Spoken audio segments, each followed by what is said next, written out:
And members of the press, welcome to the August Council meeting. I'm Mayor Lorraine Young. I'll be the presiding member at this evening's meeting. I will draw your attention to the disclaimer on the inside of the agenda pack, which is available as you come in. And I'll draw to your attention the fact that the meeting will be recorded and live streamed, and the recording will be available on the town's website. So that is relevant, particularly for people who are speaking. You're likely to be captured on that, and that will be on the town's website. I will start off by acknowledging the Whadjuk Noongar people as the traditional custodians of the land where we're meeting this evening, and pay respects to their elders past, present and emerging. Attendance of elected members. We have Councillor Helen Sadler is on approved leave of absence, and apart from that we have a full house of councillors, thank you. And we have all of our executive are here this evening. Yes, we have Mr Paul Nielsen as Acting Director, but thank you very much. So no apologies. Applications for leave of absence. I believe Councillor Heath has lodged an application for leave of absence for the next meeting, the week around the next meeting. I think it's the 20th to the 30th of September, please. Thank you. Do I have a mover? Thank you, Councillor Harkins. A mover that Councillor Heath be granted leave from the 20th to the 25th of September inclusive. Yes. Seconder, Councillor Mason. All in favour? Thank you. That's passed unanimously. Thank you. Then Councillor Irvine from the... it's just for that meeting date. Yeah, is that the date of the meeting? 23rd, I think. Yep, okay. So do I have a mover? Thank you, Councillor Thomas. Seconder, Councillor Wilinko. All in favour? Thank you, that is passed unanimously. And Councillor Katie Mason from the 7th to the 10th of October inclusive. Do I have a mover? Councillor Thomas. Seconder, Councillor Heath. All in favour? That's passed unanimously. Thank you very much.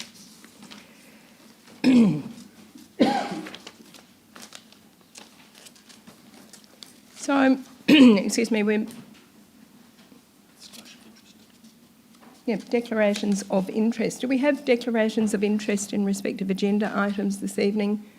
Councillor Heath? Yes, I'd like to declare an impartiality interest in item 10.1.7. My families are members of the Cottesloe Tennis Club, but I can make my decision on its merits. Thank you, Councillor Heath. Councillor Harkins? I'd like to make an impartiality declaration on 10.1.4 Seaview Golf Course Fairway. Some of the members of the golf course golf club here tonight are known to me, but I'm able to make my decision based on the merits. Thank you. Councillor Irvine?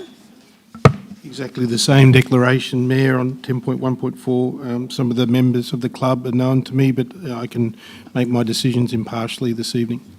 Thank you. Are there any other councillor? Sorry? Sorry. Councillor Mason? Yes, I also have an impartiality interest on item 10.1.4, Seaview Golf Club. My husband and I are social members of the club. I don't know if that counts. We're not full paying members, but we are social members, and I can make my decision based on merits. Thank you. Mr Newman? And Madam Mayor, I have a financial interest in item 13.1.2 because it's a staff matter concerning my employment. And, you don't have to make a decision on that? No, I don't. Yeah, thanks. I'll leave the room. Yeah, thank you. Yeah, that is a financial interest, so that will require the CEO to leave the room while we deliberate on that. I'll make a declaration of interest in respect of item 10.1.4. Members of the golf club are known to me, but I can make a decision on that item on merit. And item 10.1.7, I have good friends who are members of the tennis club, so that's an impartiality interest. I can make a decision on that item based on merit. Any other declarations? No. Okay, thank you. So, bear with me. Public question time. Do we have any? Has anyone submitted public questions? We don't have anybody having submitted a form for public questions. Was there anybody wishing to ask a question this evening? No? Okay. Well, public statements. Were there public statements? No. If anyone wished to make a public statement about anything on the agenda, yeah. We do have two presentations. Yes. Yeah. Or deputations, you're right, I beg your pardon. Apart from that, okay. So we will then move to, let me see, we have no petitions, we have no presentations, so deputations, and the first deputation is... Responses to previous questions, statement notes. Oh, okay, yep. We don't normally. Okay. Yeah. Sorry, I did miss confirmation of minutes. Thank you, Mr Newman. Do I have a mover that the minutes of the meeting held on, I'll find it, page 7, 22nd of July 2025 be confirmed as a true and accurate record? That's Councillor Wilinko, seconded Councillor Harkins. All in favour? That's unanimous, thank you. So,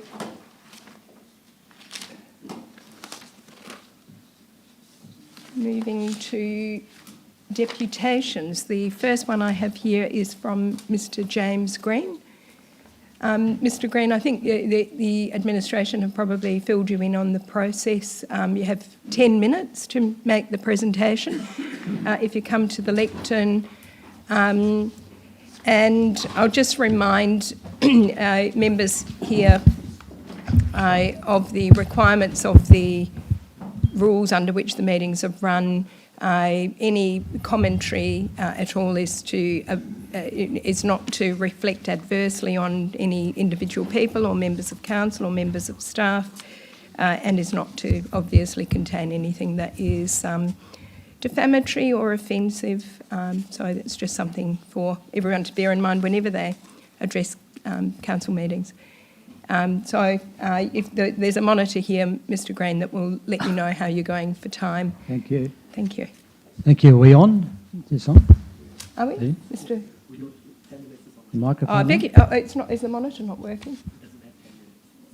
Oh, okay. Sorry. Sorry, Mr Khan is timing you because apparently the computer says no to 10 minutes. It only works in 3 minutes. Okay. Apologies. I won't be taking more than 10 Yeah. minutes unless you ask me too many questions. Thank you. I might just, the process this evening is the same as it was last time. It's not an opportunity for sort of questions and answers and debate. It's Just a presentation, and then and if then you have a we'll- question of me, then you will ask it at the end of that. Is that correct? Yeah, broadly. Generally, it's not an opportunity for questions and answers. Okay. Yeah, thanks. Okay. Thank you for the opportunity, Mayor Young, for being able to present to you tonight. I'd like to just start by perhaps a little bit of a background in terms of where golf fits into the social life of a lot of people, or the sporting life of a lot of people, and then perhaps get a bit more specific about the issues that we're talking about tonight. A recent article published in the UK states, golf is better than running or cycling. We need to encourage it, not seize the golf courses.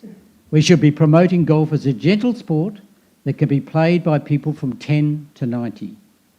We should thank the sport for aiding the mental and physical health of millions. End of quote.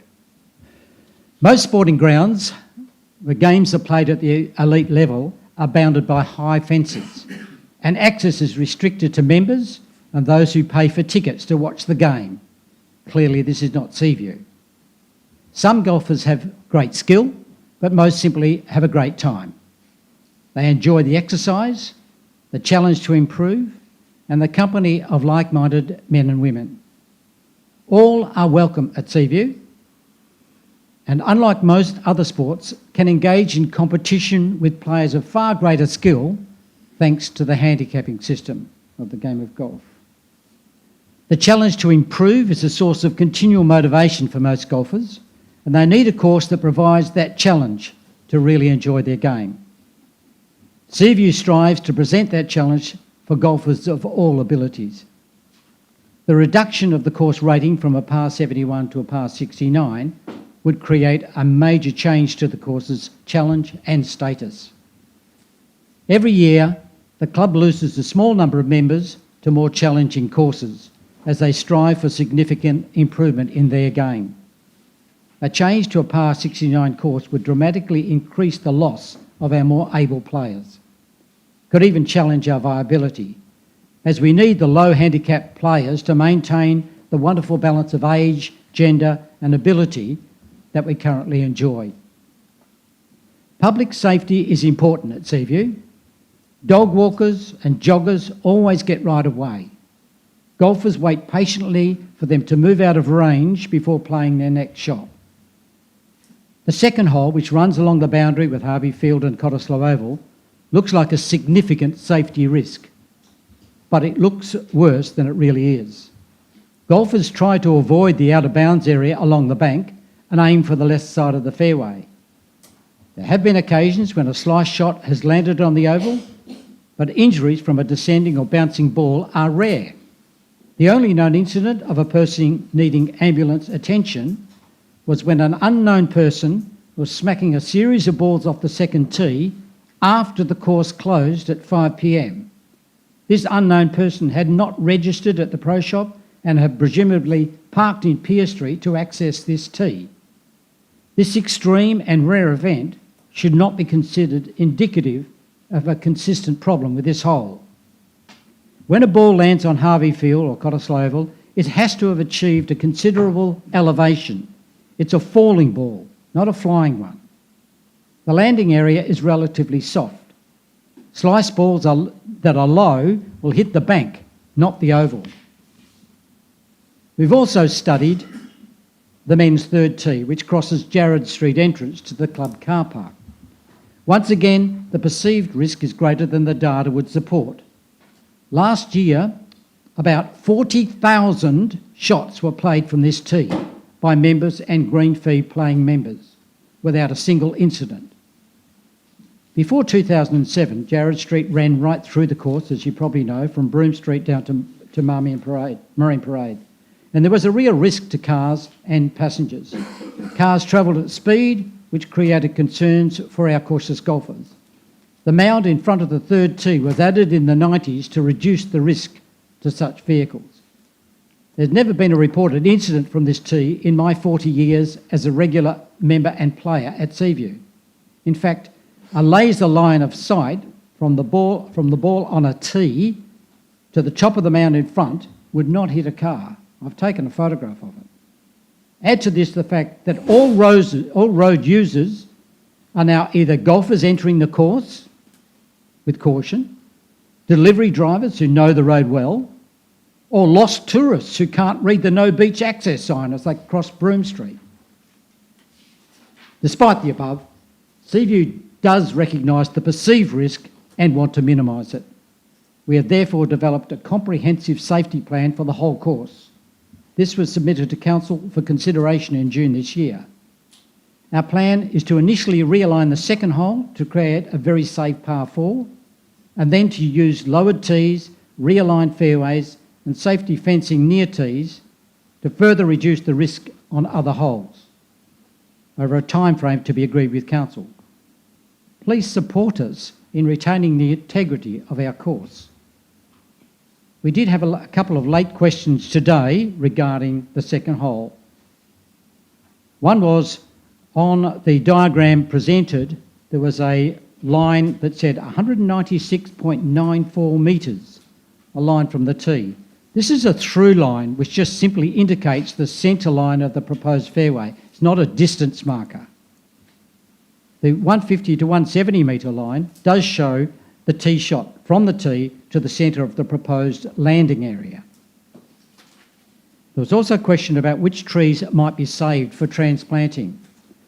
This is, I guess, late notice, but it's probably fairly obvious that we would want to transplant any tree that can possibly survive transplanting. We would not be wanting to destroy trees and have to start from scratch with every one. So if there is a possibility of transplanting a tree, we will certainly be open to looking at that. In conclusion, golf is a gentle sport, played by millions and no longer the preserve of the elite. Here at Seaview Golf Club, the sport is open to all as it encourages the physical and mental health of the men, women and children in our community. It is the most used recreational resource in the town, open 363 days of the year. This course has been part of Cottesloe for over 100 years. It's an icon that we should all be proud of and cherish, not seek to minimise. Thank you. Thank you, Mr. Green. Mr. Wild, where is this from? Oh, okay. Thank you, Mr. Green. And we also have a presentation or deputation this evening from Mr. Wild. Yes, thanks. Sorry.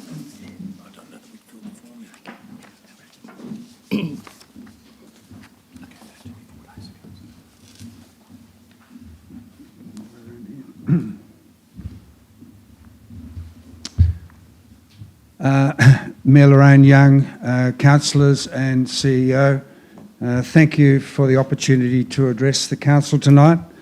I'm the president of the Cottesloe Tennis Club, and we're here tonight to discuss our lease renewal application for the club.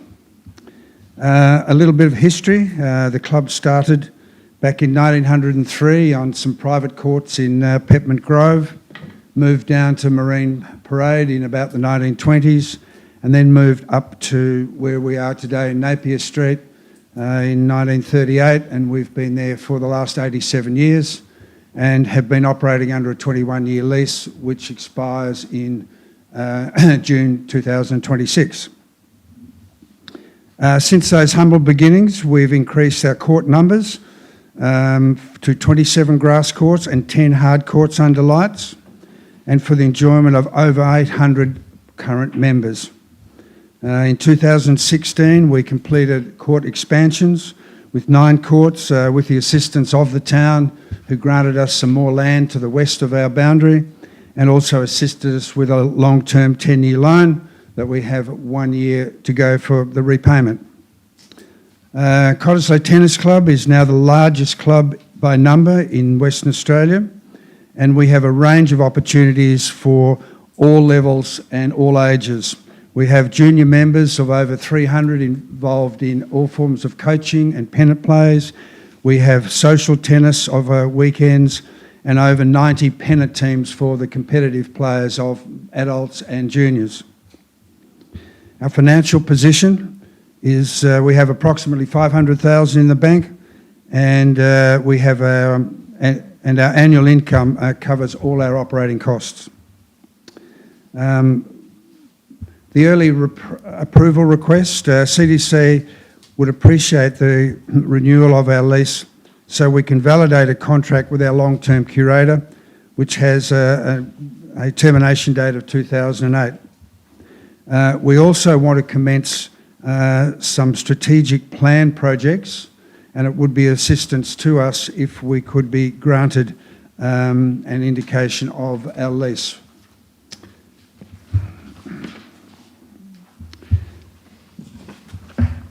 Our 10-year strategic plan is currently under consideration, by our members, and it will take over 15 years for those projects to be delivered, funded and delivered. These projects include the introduction of the fastest growing sport in the world called paddle. It's a game played more by the younger generations of 25 to 45-year-olds, and it's an area where our club is not yet to the level we'd like it to be, with only 14% of our members are in that age group.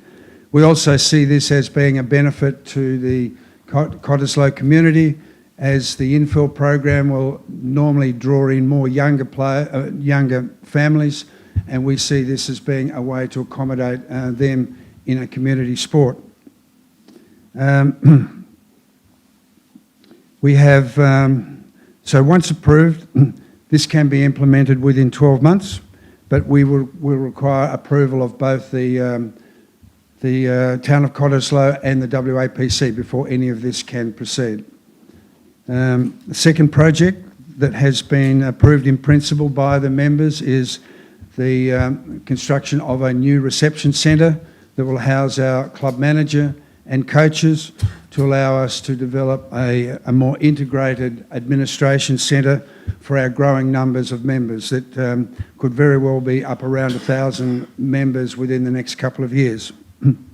It's anticipated that this project will take some 2 years after receiving building approvals and development approvals from the council and the WAPC, and it has a value in today's dollars of around $700,000, which will require funding.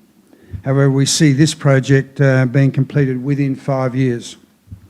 The last and another major project is to some substantial changes to our current clubhouse to allow for a more social amenity and to develop a more welcoming atmosphere for our members and new members, but also allowing us to spend and to encourage more community services group to use our current clubhouse.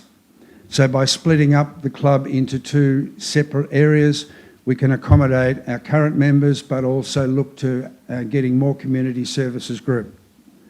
That project will take, it won't be initiated for probably 5 years, and will require a 10-year long-term lease, similar to what the town helped us with for our court expansions back in 2016, when we added another 9 courts. The lease period we are seeking is a 15-year lease, so we can implement our strategic plan and also provide the requirements for funding and repayment of those funds. We are not, and it is not our intention to ask the Cottesloe Council for any grants, and that has been the case for the last 21 years, where no grants have been asked for or given to the club. We have been able to grow the club successfully within our own means. So our conclusion, Cottesloe Tennis Club has enjoyed a 21-year lease and has been a model tenant during that period without any issues between the council and the club. The club has never asked for any loan contributions from the town over the last 21 years. The club has steadily grown to be the largest club by member numbers in WA, providing a community service for over 800 members, with some 44% of those members coming from the Cottesloe community.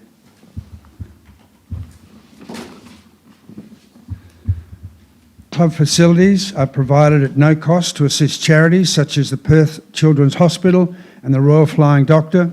In addition, we host the Mosman Park School for Deaf Children as part of our community services program once a year. CDC intend investing the future club growth by attracting new members of all ages and welcoming to our well-run club. We will also be engaging with more community groups to be using our facilities. CDC would accept a 10-year lease with a 5-year option if that is all that we can achieve to achieve the 15-year, so we can complete our strategic plan. The 15-year plan will allow us to finish off what is currently being considered by members, and we look forward to your support for that. So thank you for this opportunity to address the council and in respect to our lease renewal. Thank you, Mr. Wild.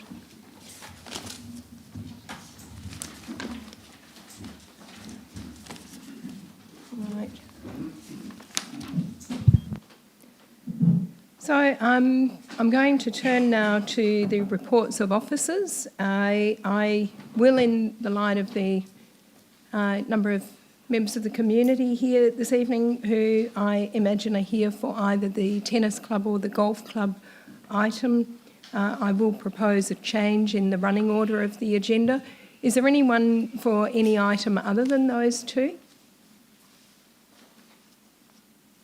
No.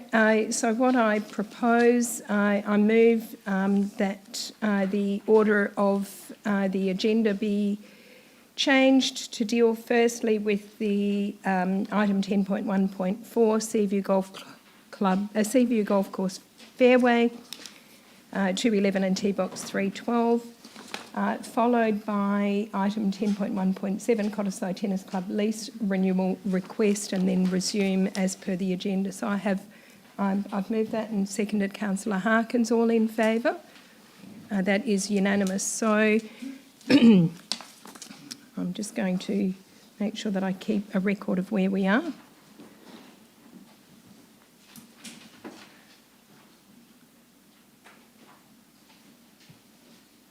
So, calling item 10.1.4 Seaview Golf Club Course Fairway 211 and T-Box 312. That is on page 19 with the officer's recommendation. Oh, yeah. We can come back to that. We'll come back. Thanks for that, though.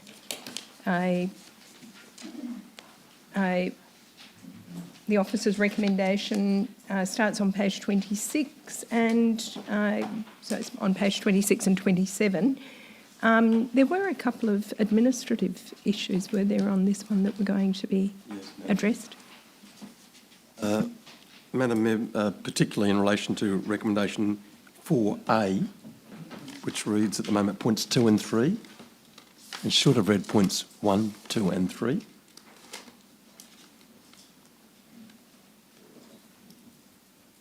The other one, Madam Mayor, was your amendment to 2 years. Oh, yeah, it was also the references in the report to the lease renewal.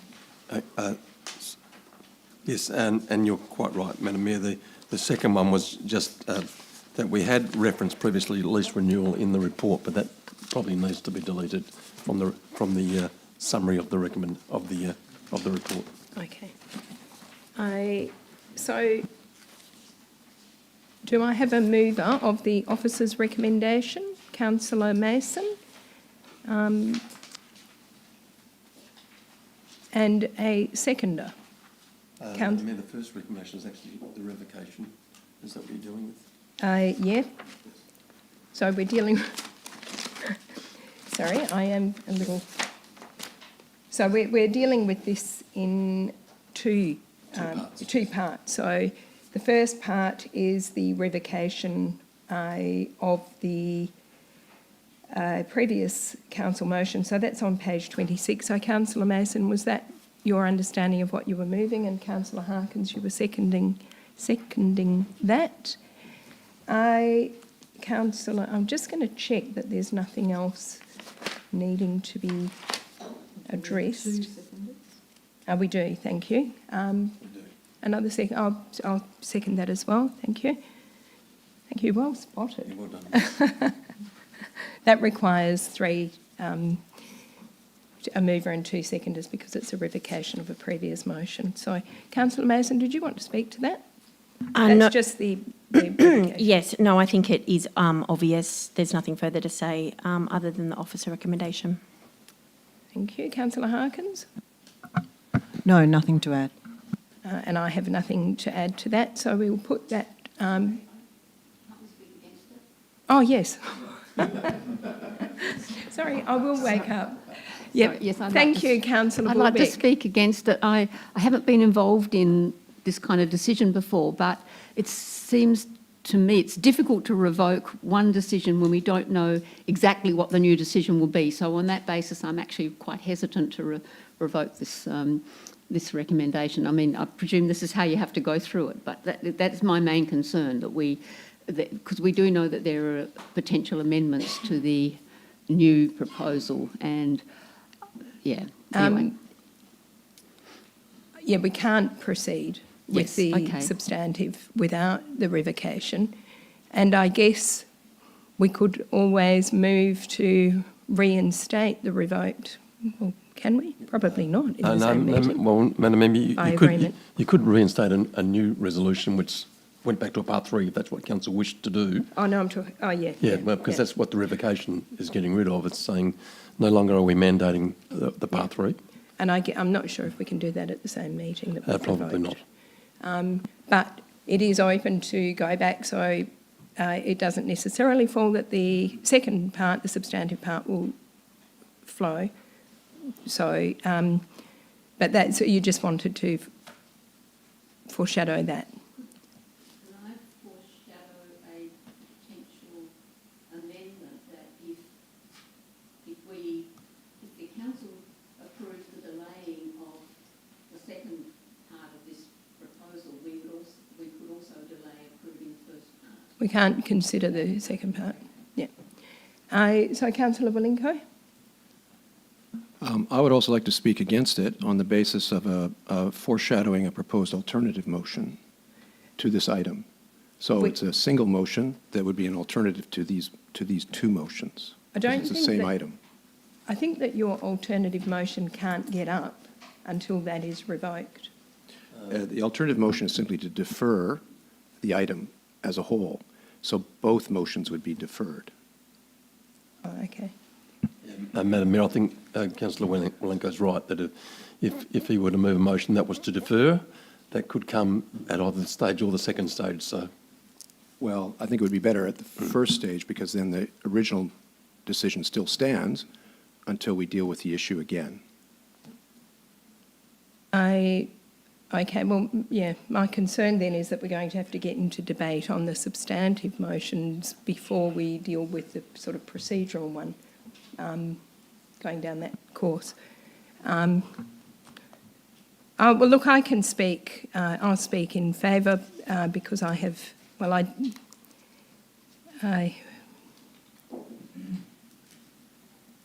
say that I had nothing to add.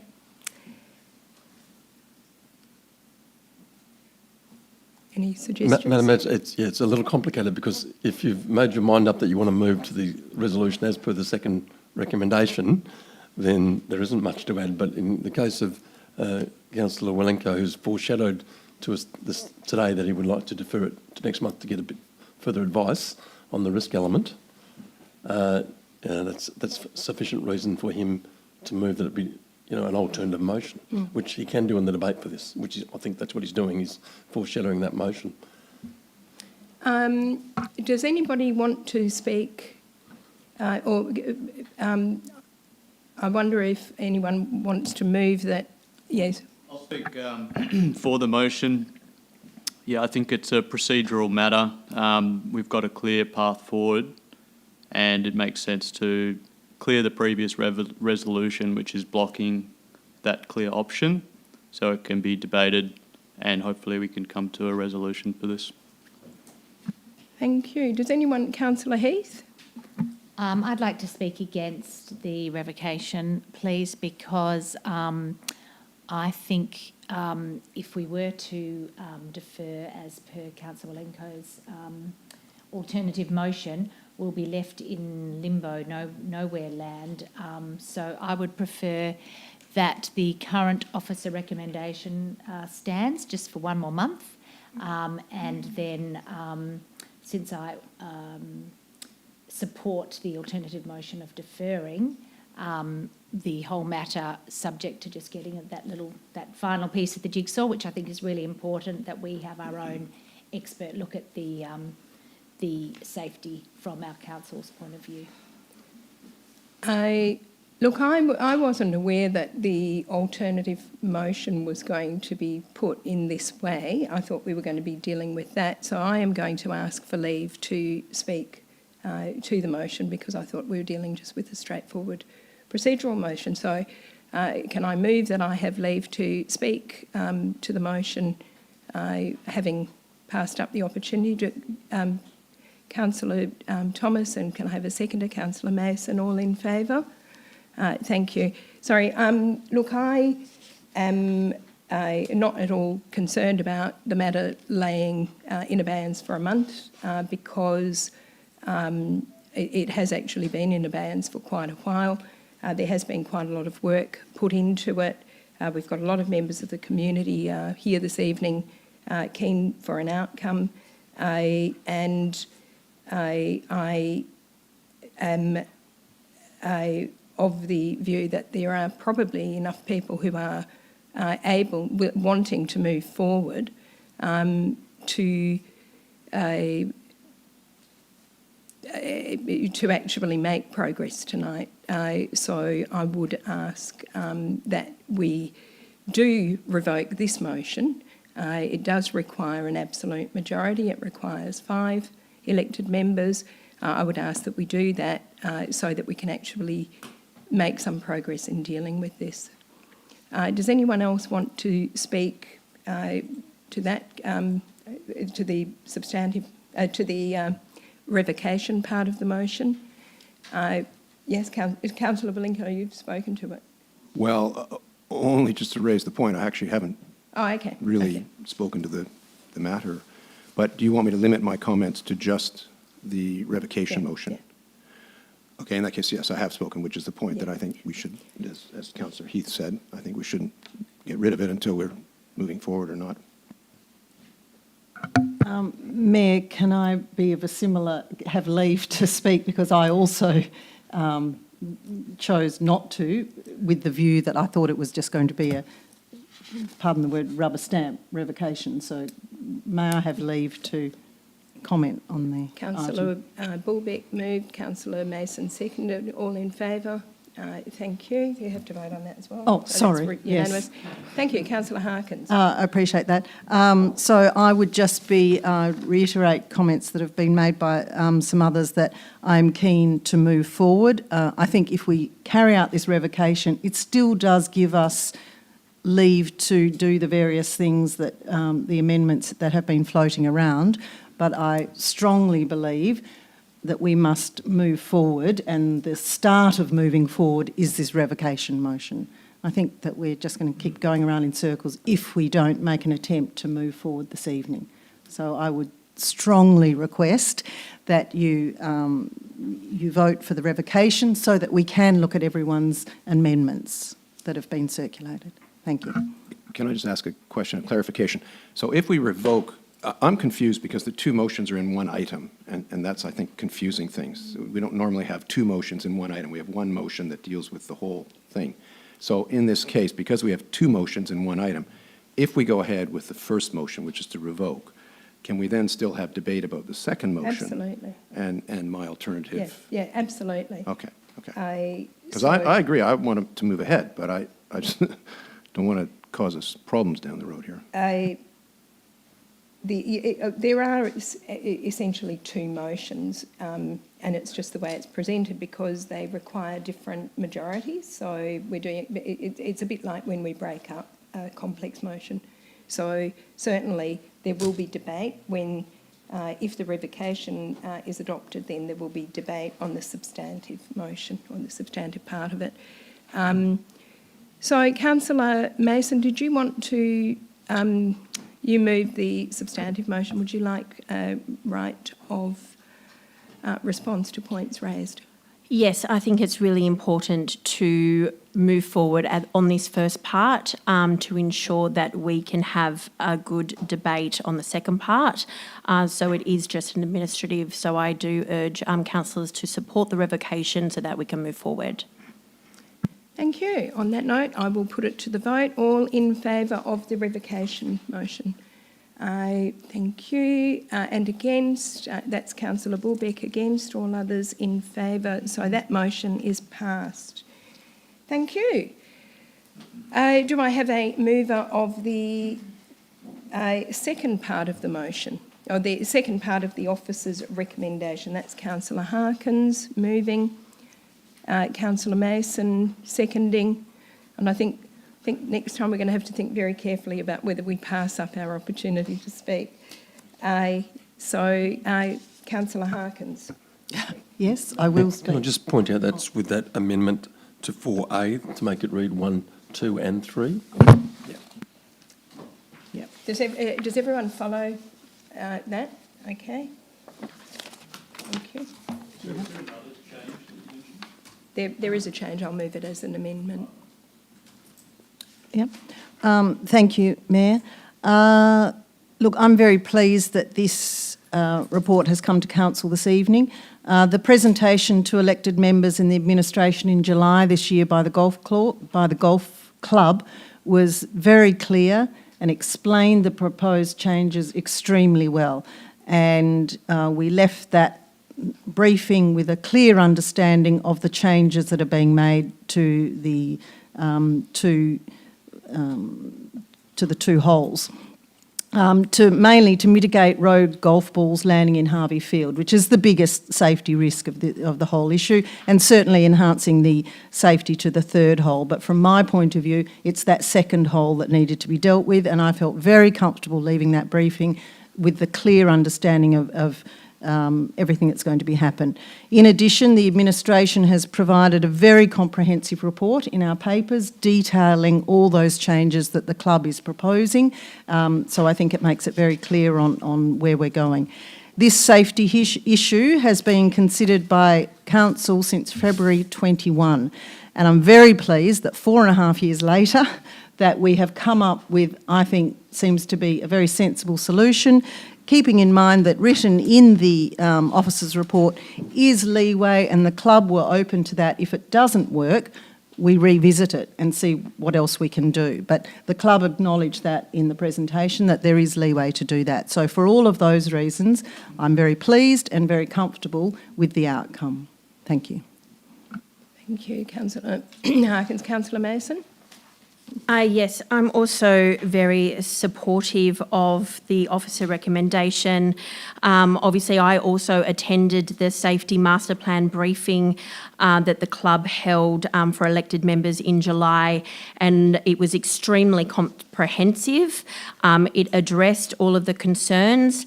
I think there are 6 additional safety enhancements that have been proposed, and it was very comprehensive. Whilst obviously safety is the priority, it also maintains the par for the hole, which is very important, as we've heard tonight, and enhancing the course for the community with 75 plus trees being planted or replanted, and also with that additional factor that we have contingencies in place if we need to revisit it. I think we do not need any more additional time. We don't need any more delays or any extra costs. This needs to be supported now. We need to support this safety plan and support the club, and we need to do it tonight. Thank you. Thank you. Councillor Walinko. Thank you, Mayor. I'll speak against the motion, but only to foreshadow a deferral until we get a golf course design expert to review the final proposal. What I would like to say is that this is obviously a difficult issue, and it's taken quite a while with a number of experts to work out exactly what we should do. I am not a golf course expert. The officers are not golf course experts. None of us here in this decision-making body are golf course experts. We're presented with what appears to be, as far as we can tell, a good solution, which is terrific. But I would feel more comfortable on behalf of the community knowing that a golf course expert has also reviewed it and agreed that it is the right solution. And for that reason, we asked at the agenda forum last week how much it would cost and how much time it would take. And we were told it would cost approximately $2,000 to $5,000, so it's not a big exercise, and it can be done relatively expeditiously. I think that that's a prudent Can I thing have to do. order, please? I believe that's a prudent thing to do, and I believe that it's the right thing to do on behalf of the community to make sure that this is, in fact, the right solution. We've put a lot of time and effort into this so far, and I don't want it to fall over just at the very end. So I think it's important that we take the time to actually get that sort of expertise that we need. Now, I understand from the administration this can be done fairly expeditiously, and I don't think it's an unreasonable step to take. If it delays by another month to September OCM, there's no particular urgency here other than solving this problem. So there isn't a cost problem and there isn't a time problem.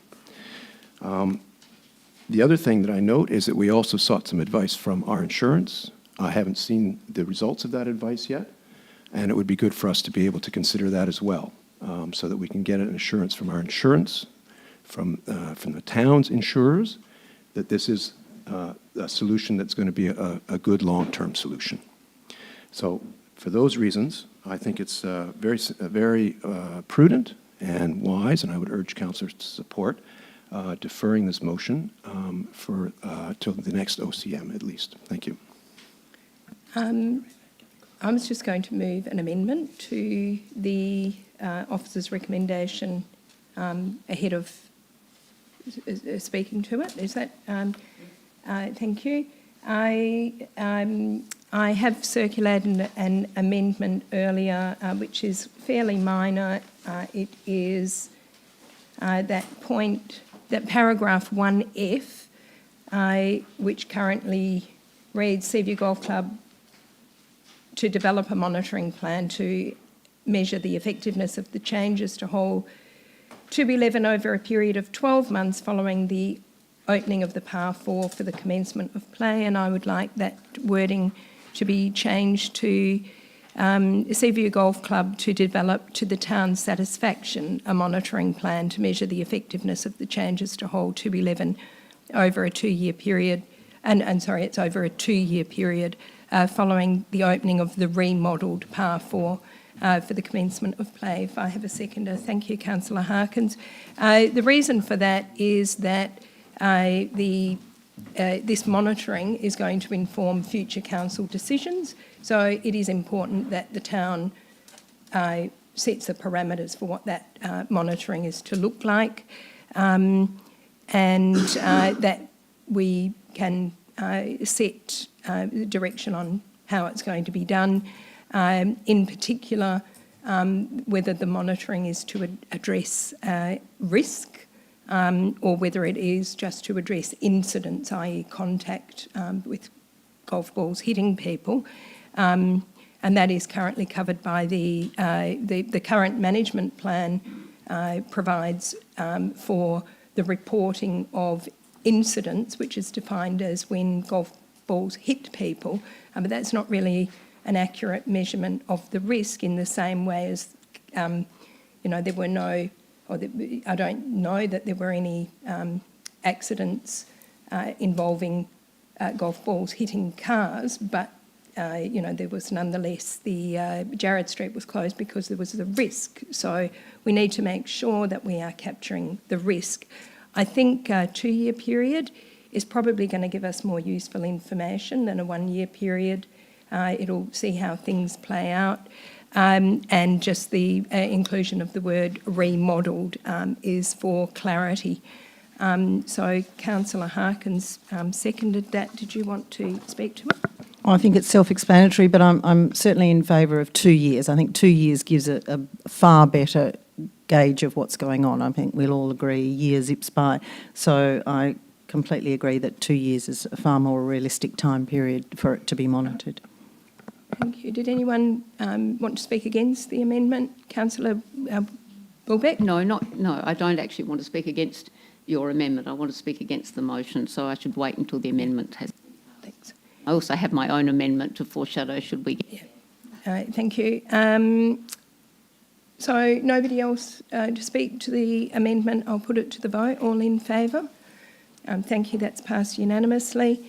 And I would like to speak in favour of the officer's recommendation as it stands, and I fully respect Councillor Wilenko has put a lot of thought into his comments, and they're perfectly valid. I have had a look more closely, I guess, recently, and it dawns on me that in 2022, the town adopted a resolution unanimously to look at just the simple relocation of the tee box to the east and a small retaining fence and a process of monitoring. And that was passed without any input from design experts. That was our resolution then.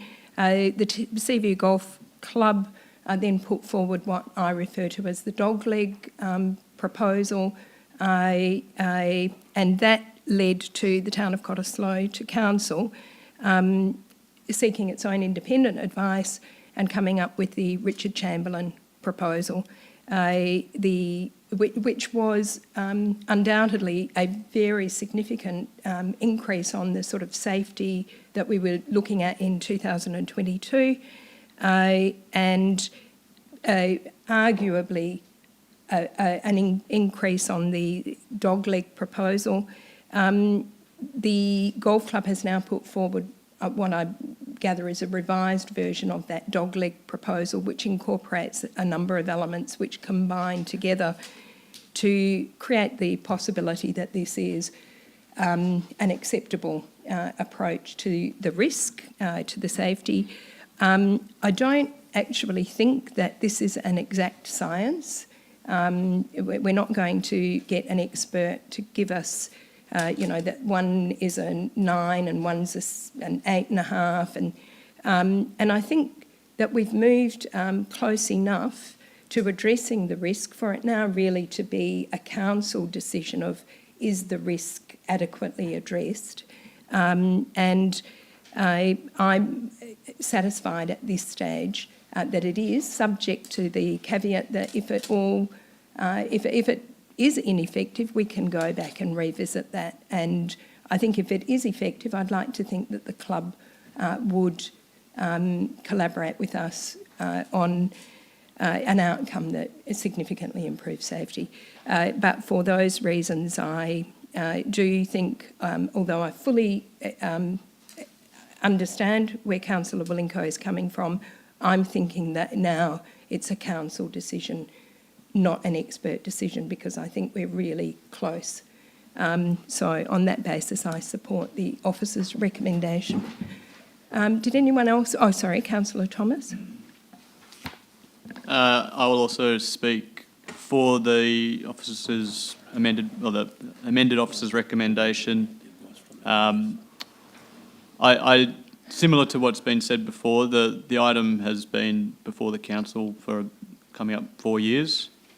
We've had numerous experts appraise the different designs through that period, and as we've seen, we get different opinions from different experts. So I'm not really sure what bringing in another expert is going to add at this point. I think there was a extremely good video explaining the safety features of the design, which also aligns with the elements we've seen in the other designs, namely lowering the tee, changing the angle of the shot away from the field, and breaking it up into a smaller initial driving length. So all of those are very clear and intuitive, and I believe deliver adequate safety. As well, the benefits of the increased tree coverage is very good, and it also allows the club to retain its much desired par 71 or par 4 rating for that hole. So, as has been said, I think the time is now to bring this matter to a close and support this motion. Thank you, Councillor Thomas. Mr Can apparently has got some advice that might be relevant. And Madam Mayor, could I just apologise to the councillors? Unfortunately, I had yesterday off a little crook with a cold, and I did intend to get this out to you yesterday. As you may be aware, we've been seeking advice from LGIS for some time, and I think it was alluded to in the report. We only received that late yesterday, and I should have forwarded it to you today, so my apologies for that. It's a typical insurer's advice. It's positive, but as you predicted. Are we going to read it out? Yes. Or? Yeah, thanks. Thank you, Mayor Young, and good evening, Council, gallery, and the press. So late yesterday afternoon, I received an email about 5 o'clock from LGIS following my inquiry to them in relation to the two designs to the Seaview provided by the Seaview Golf Club. So their response is as follows, and my apologies for not including this in the agenda as well. So it reads, "Hi Sean, thank you for sharing the below options for the Seaview Golf Course. From an LGIS protection perspective, we are satisfied with the proposed measures and believe they effectively address the key concerns. Ultimately, the decision on how best to proceed rests with the town of Cottesloe. Please note coverage remains unaffected and that each and every claim will be reviewed on an individual basis. I hope this helps. However, if you have any inquiries, please do not hesitate to get in contact with us. Thank you." Thank you, Mr Can. If there's anyone who's spoken to the motion that would like the opportunity to speak again, I would be... no, I'm just going back because now we've got more information that wasn't available first time round. Did anyone want to, in the light of what Mr Can's saying, speak again? We can entertain a motion like that. If you've spoken to the motion, there's been new information has come out, and I'm giving people the opportunity to address the meeting. Yeah. Thank you. Back to the substantive motion. Was there anyone, Councillor Heath, you had your hand up? Sorry. Well, I saw Councillor Heath first. Yeah. No, it's all right. I did want to speak against the motion, so is this the time? It is indeed. Thank you. Great, thank you. And I first of all do want to thank the Golf Club for that deputation and their safety presentation to us, because I think that's been really helpful. And honestly, I agree with all the sentiments that I heard in the deputation. However, and the 6 safety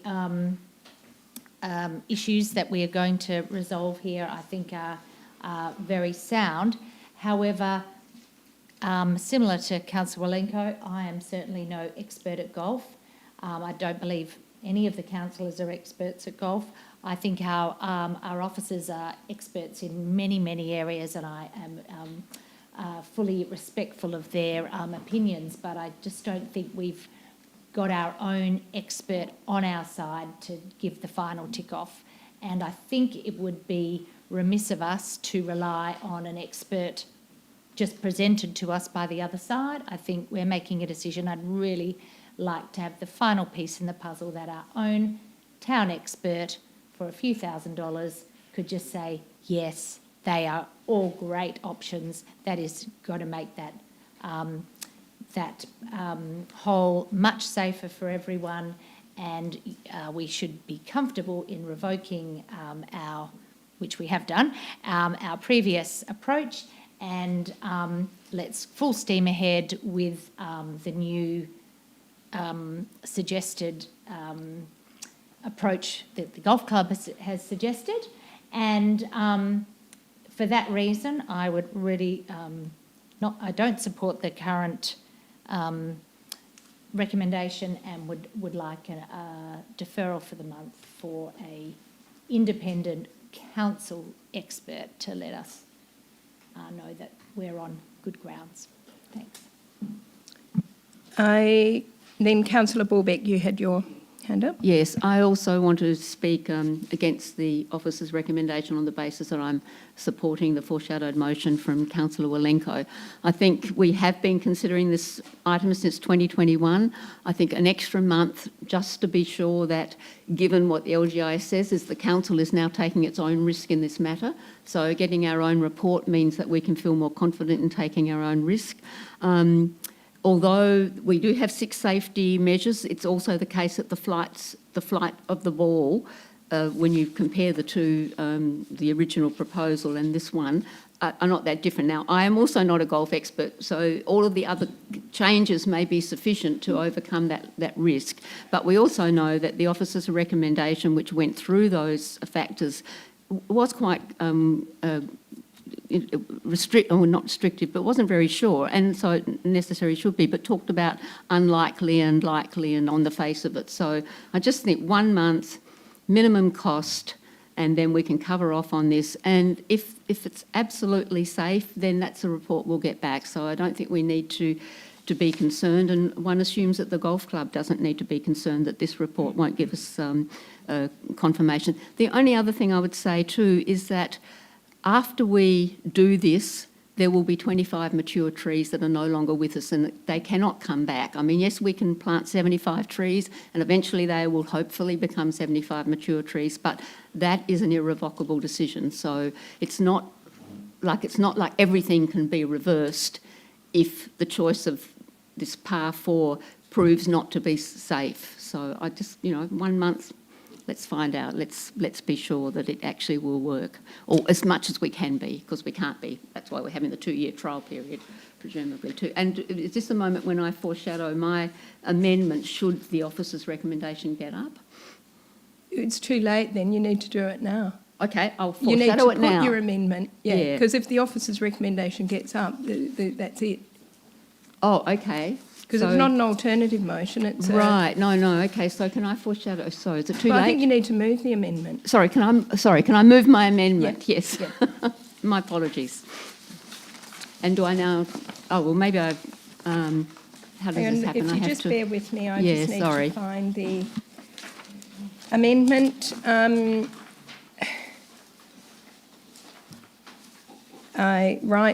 If you just read out, and can I suggest that you just say by the inclusion of an additional paragraph to read as follows. So it would be the officer's recommendation, an amendment, the officer's recommendation with the following included paragraph. Thank you. So what I'm suggesting is under item 1 that a new paragraph basically is inserted at point B, that in particular the golf club redesign will maximise the retention of the following specimens identified in the Seaview Golf Club second hole redesign tree removal audit March 2023. The two, I'm going to not read out the Latin names, the 2 coastal she oaks, the largest Melaleuca nesophila, the honey myrtle, the 2 Pinus pinastus, maritime pines, and the Eucalyptus camaldulensis, the red river gum. And then, there's an extra C. In relation to the trees identified in B above, for any tree identified for removal, an arborist assessment will be secured by the golf club to determine if the tree has the potential to survive if replanted. Where the assessment is in the affirmative, these trees will be replanted at the club's expense in optimal locations on the golf course. I did make a few amendments too to other, should I go on to those? D, the replanted trees will be excluded from the required 3-to-1 offset replanting mentioned in item C1. And E, where possible, plant more trees throughout the Seaview Golf Course at Seaview Golf Course's cost. And then F, I'm proposing be amended to be plant sufficient trees along the eastern side of Fairway 211 to obscure the green from the tee and encourage shots to be diverted to the west of the planting area. Before I move for a seconder, can I just, paragraph D, I think, is there a bit of ambiguity in that? The replanted trees will be excluded from the required. Does that mean it comes off the 75? Yes, it comes off. So my proposal is if, say, 6 trees are replanted, then 18 new trees do not have to be replanted. I think a bit of give and take here. The golf club's making an attempt to save the trees, even if they don't survive. Okay. That's how I read it, but Yeah, I didn't think that was necessarily how you meant it. And I just wonder if if it's appropriate to ask questions before of the officers, just like, you know, we've got a proposal for transplanting trees. Have we got any idea of when that can be done, the cost and the likelihood of survival? Is that something that the administration, I think we have done it in the past. Through the chair, thank you, Mayor Young. So, with my experience, normally the transplanting of trees are best done in winter. So, should council wish to proceed with this amendment, the earliest that the trees can be replanted will be around June, July next year, because that's when the weather conditions are the best to do it.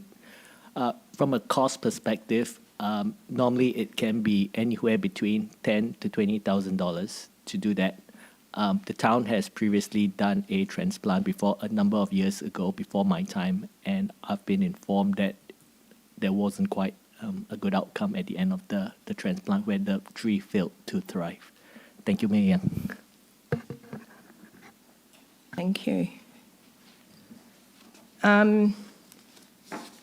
Right, I think I got more than I expected from that. Sorry?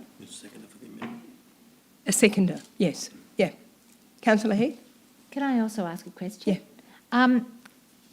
I think I heard that the golf club said that they would be happy to transplant trees. Am I allowed to get that confirmed? Well, they did say that in their deputation. I just wanted to confirm that. They said they would be happy. I'm not sure if they had the information, and I'm not sure about how the timing would impact on that, because we wouldn't be able to do this for another year. Yes. So but yes, they did say that they would be willing, I believe, Mr. Green. So do we have a seconder for the motion, for the amendment? Councillor Thomas. So hang on, we'll go. Sorry, if you just bear with me. Councillor Bulbeck. Shall I just now read the rationale? Yeah, well, yeah, you're speaking to the motion. So, I mean, not speaking outside the rationale, I welcome the golf club's suggestion that they will replant all the trees that an arborist identifies as viable for replanting. So in a way, some of these claims I'm making here don't need to be made, or the rationale doesn't need to be stated, but I will explain why I've identified those trees. Of the 25 trees the arborist has identified for removal from that document I read out above, 6 stand out as worthy of a special effort of retention. And I provided a list of the trees that was provided by, and again, I thank the golf club actually for doing this very detailed list of the trees that they've removed. The resolution directs the club to do the utmost to save those particular trees, which are the, on the whole, the largest of the trees. If the proposed changes do not lead, so the proposed changes to the Part 4 do not lead to acceptable safety for the children and others using Harveyfield as is possible, and ultimately a high boundary fence or a pass-through is required, 25 more or less mature trees are gone forever. This proposal attempts to minimise the impact on the town's canopy of what may ultimately be an unsuccessful attempt to deliver to the golf club what they desire, while increasing safety for the users of Harveyfield. Thank you, Councillor Bulbeck. Councillor Thomas. I'll reserve my right to speak later. Thank you. Do we have anyone to speak? Councillor Harkins? I'd like to speak against the amendment. I'm certainly in favour of retaining trees throughout the district, and we've heard tonight that the golf club are wanting to retain and replant trees where possible. So I think this is overreach, and I think I feel confident that the golf club, I mean, if you're playing golf in the middle of summer, surely you want as many trees. So I'm assuming the golf club will want to retain as many trees or replant as many trees as possible. We're getting 3 for 1, so I think in 10 years' time, 15 years' time, whatever it is, we are going to have more trees on the golf course. So I just think, I feel the amendment is overreach for what we're trying to do. So for that reason, I won't be supporting the amendment. Can we have order, please? Sorry, from the public. Councillor Mason. Thank you, Madam Mayor. I'd also like to speak against the motion. I think it's superfluous. I don't think we need a motion in this regard. We've already heard from the President tonight that they don't want to kill trees. Obviously, they will do their utmost to replant what they can. I think that's obvious. And saying that, what we're trying to do here is about safety. Trees, I love trees as much as the next person, as much as all of our community, but trees are not the priority here. The safety of the children using the ovals are the priority, and the integrity of the golf course. So I do not believe that we need this motion, because obviously we will do what we can, and we've already heard from the club that they will do what they can to replant what they can, whilst putting safety first. Thank you, Councillor Mason. Councillor Irvine. Yeah, I'd also like to speak against the motion, primarily for the reasons that Deputy Mayor Harkins stated and Councillor Mason as well. But I also see that this is a great community organisation that's serving the community. They don't have unlimited resources. I think the motion puts a lot of onerous conditions like arborists and replanting of trees, transplanting of trees, which is very, very expensive on both fronts, and I wouldn't like to see an impost like that put on such a club that's serving our community. Thank you. I'll just... Oh, sorry, Councillor Heath. Just to briefly speak against it, although I really... the tone of it, I really resonates with me, and I think it would be wonderful to keep those trees, but the cost to transplant them has actually been quite shocked me.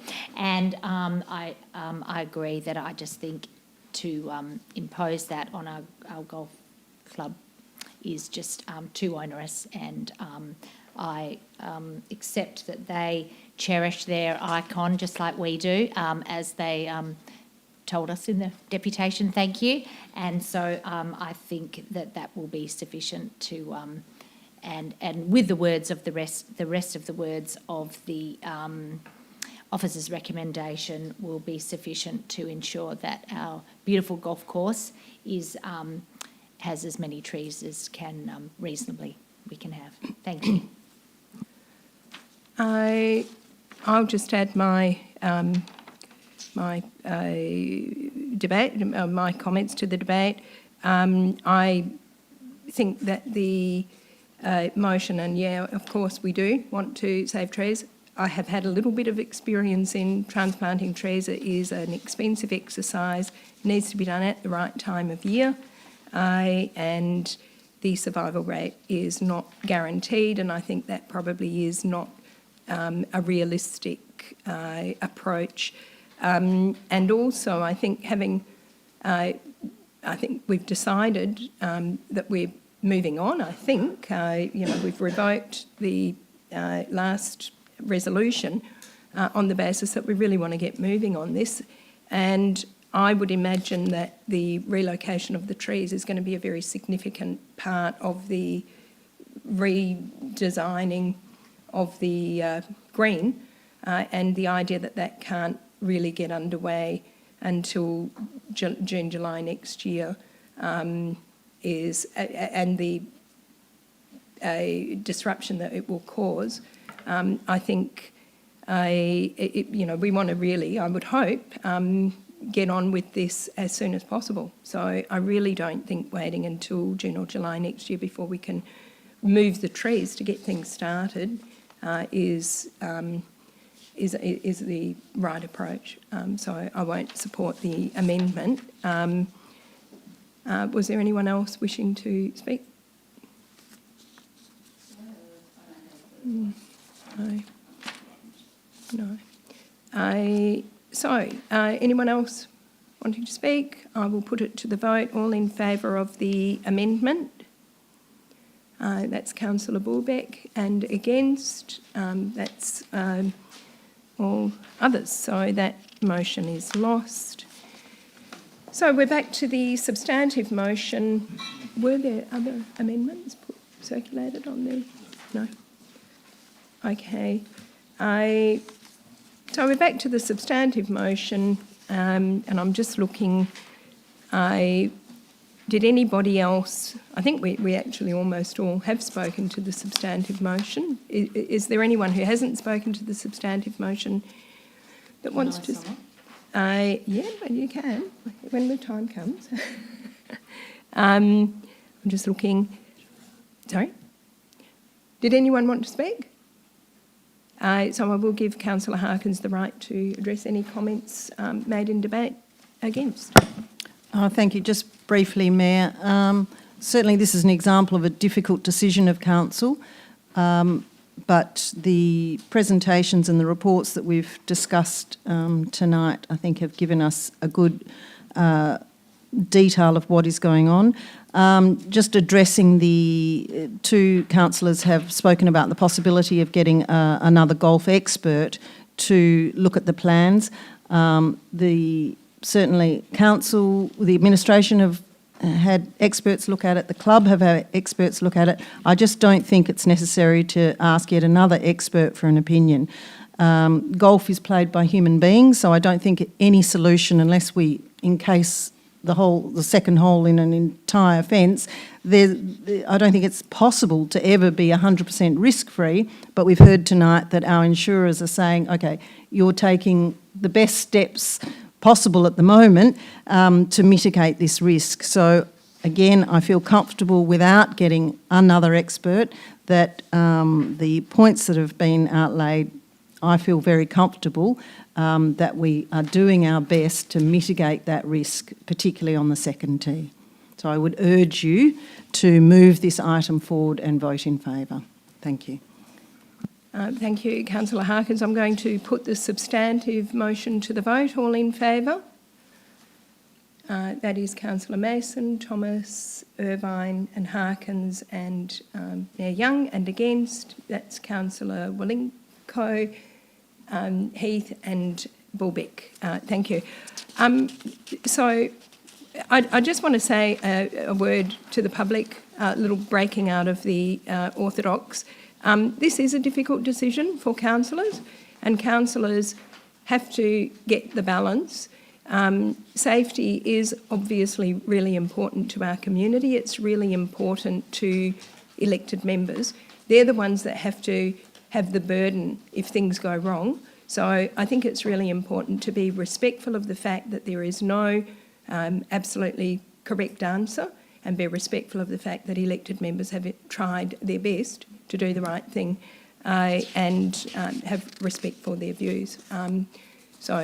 Having said that, I am relieved that we're moving forward. So thank you. I'm going to move to the next item on the, right. Well, I'll do the tennis, I think, beforehand. Well, is it? I don't think it's called up. Is the tennis? But at this stage, no one has called it out. Okay. But someone might talk about that. What I'm going to do now is I turn to the items that have been called up for debate. And Mr. Wild, I'm really sorry, I might have put you through that taken up your time here because your item has not been called up for debate, and what that means is that we will move that and other motions, what we call en bloc, which means that it will be taken to have been passed in the same terms as the officer's recommendation. I'm sorry, I could have saved you the time, but I hadn't realised that it hadn't been called up. So it will be going through in terms of the officer's recommendation. Is that clear? Yeah?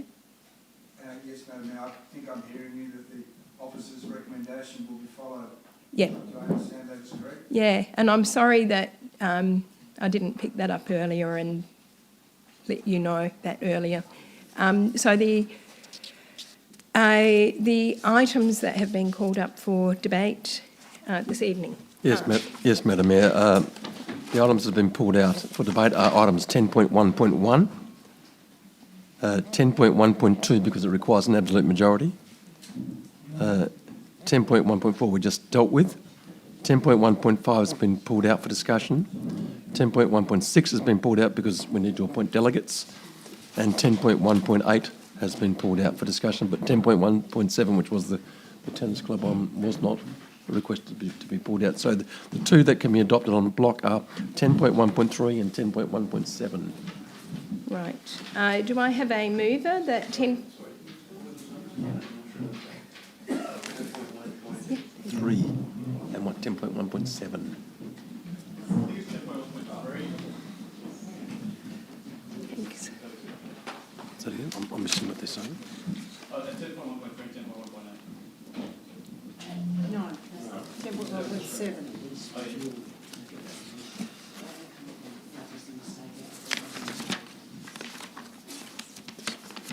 Wait for the Exodus.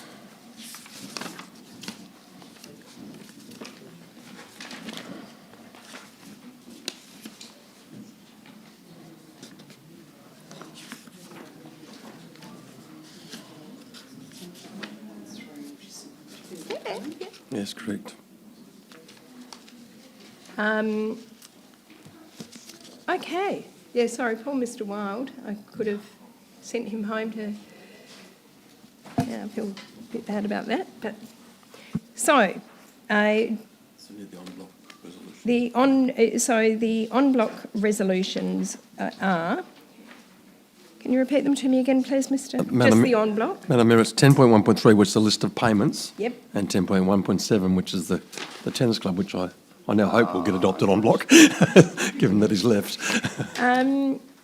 Okay. Do I have a mover that 10.1.3, list of payments, and 10.1.7, Cottesloe Tennis Club lease renewal?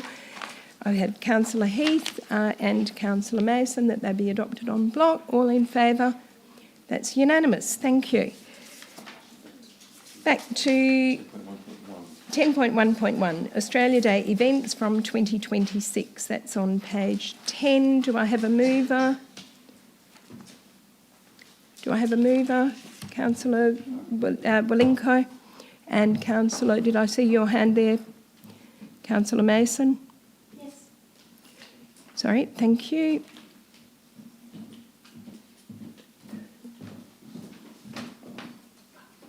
Right, so that is on page 10. Councillor Balinko. I don't have much to say. I think the report is self-explanatory, but I guess the point is we went to public consultation on this point. The people that participated, I think it's about 150, gave us their views. It seems to come down to basically 60% expressed a clear preference for it to continue as it has been, and that's the officer recommendation accordingly. Thanks.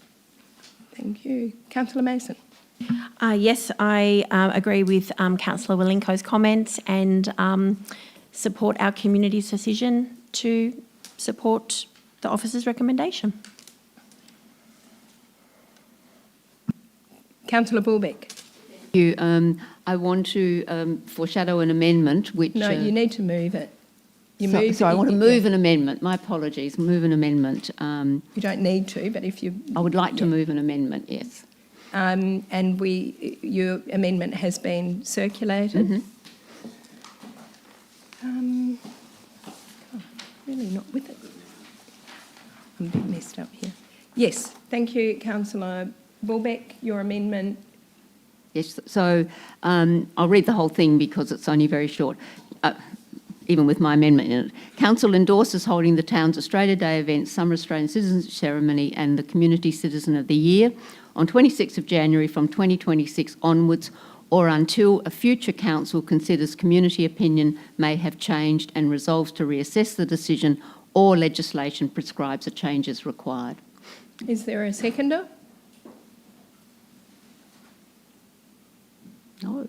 Yeah, Councillor Thomas. Councillor Bulbeck, do you want to speak to that? Yeah. So the key reason for the proposed amendment is to accept that community sentiment on this issue may change and allow a future council to respond to that perceived change. I do not imagine that the issue would likely be revisited for at least 2 years, but community sentiment can change and rapidly. Only 150 community members completed the survey, with 88 preferring the present Australia Day date and 58 preferring a shift away from January 26. It only requires 15 of those respondents to change their mind towards a different date, and the community is evenly divided. Thus, a split of 60% to 40%, while echoing the Australia-wide voice vote, is not so overwhelming that a change in sentiment in the next few years is beyond comprehension. Secondly, it is unlikely that the Australian government will prohibit the celebration of Australia Day on the 26th of January until and if there is overwhelming community rejection of the implications of the celebration. The present course of allowing communities through their local governments to decide the issue is likely for the foreseeable future. If Council entertains the possibility that the Cottesloe community sentiment may change in advance of legislative prohibition, this allows future councils more flexibility in responding to our community. It also exhibits an openness more in keeping with the spirit and actions of our Reconciliation Action Plan and membership of Reconciliation WA. Thank you. Councillor Thomas. Yeah, I support the amendment just because it avoids requiring a revocation in the event that community sentiment does change, and providing more flexibility to the council. Thank you. Anyone want to speak against? Councillor Harkins. Yes, I would like to speak against it. I think if community sentiment changes and the current council of the day get that vibe, then they can put in a revocation. That's up to them. I don't think we should be second guessing future councils. That's why community elect councillors to council, and they will hear opinion. And if a councillor can come with a revocation motion and get 2 seconders and put it out for community consultation again. I don't think we can cherry pick saying, oh, 15 people changed their mind, then that would have changed the result and so on. We could do that in many, many consultations. So we went out for consultation, we asked, and now we're doing what we said we're doing. I don't think we can hedge our bets in this way because one elected member feels strongly about that particular issue. So for those reasons, I won't be supporting this particular amendment. Thank you. Does anyone else want to speak? Councillor Mason? Yes, I'd also speak against the amendment. I think it's also ambiguous. It doesn't actually have a time frame in there.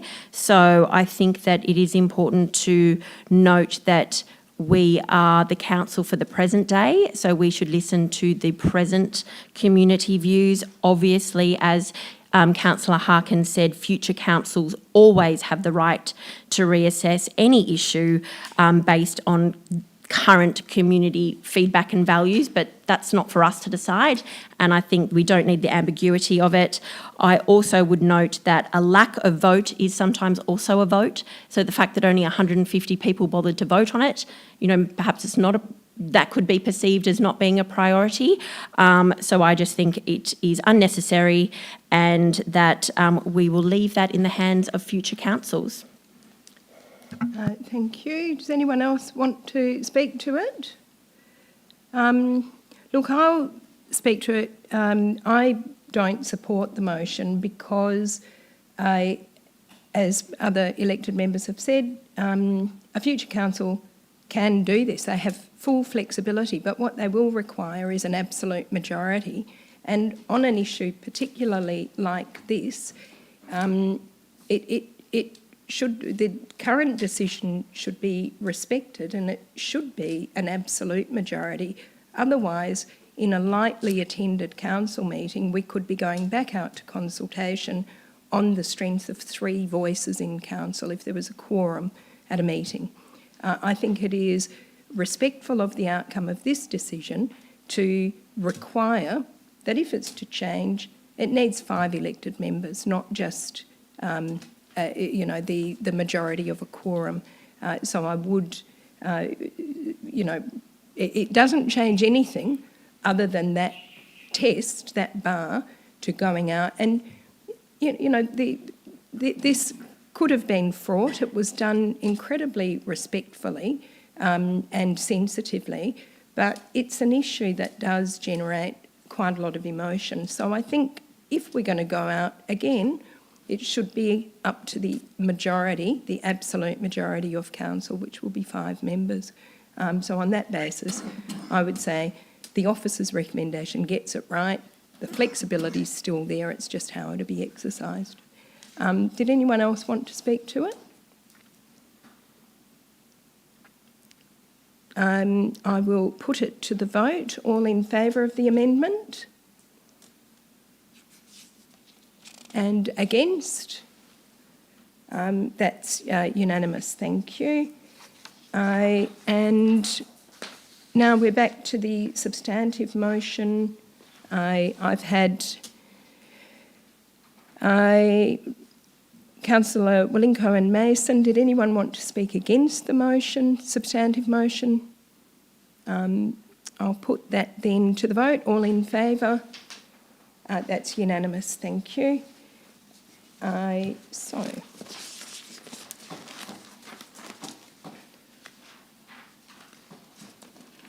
Called up, right.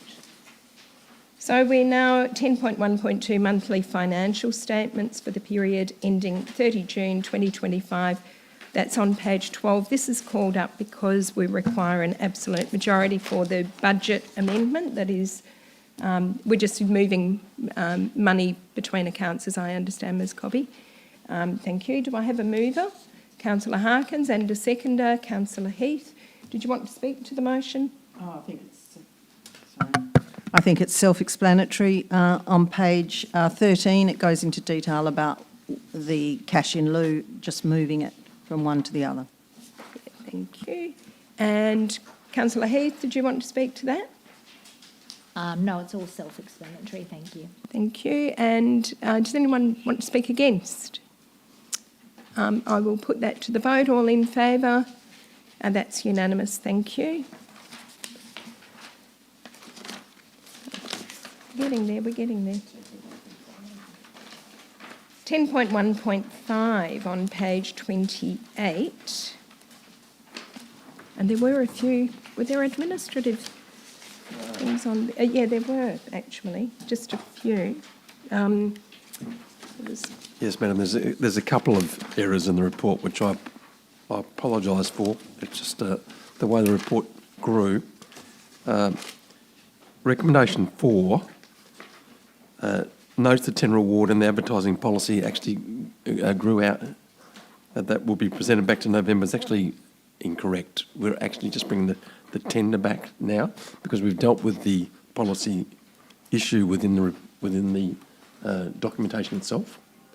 So at that stage, when it was originally recommended that way, the mode of operandi was to go out to the proponents and ask them for description of how they would handle these aspects, and then we were going to write a policy from that. We now no longer need to do that because we've actually dealt with it within the tender documentation itself. So is that going to be? So I'm suggesting that the words "and advertising policy" would be deleted from recommendation 4. And I think, Madam Mayor, the second one is just a correction of wording.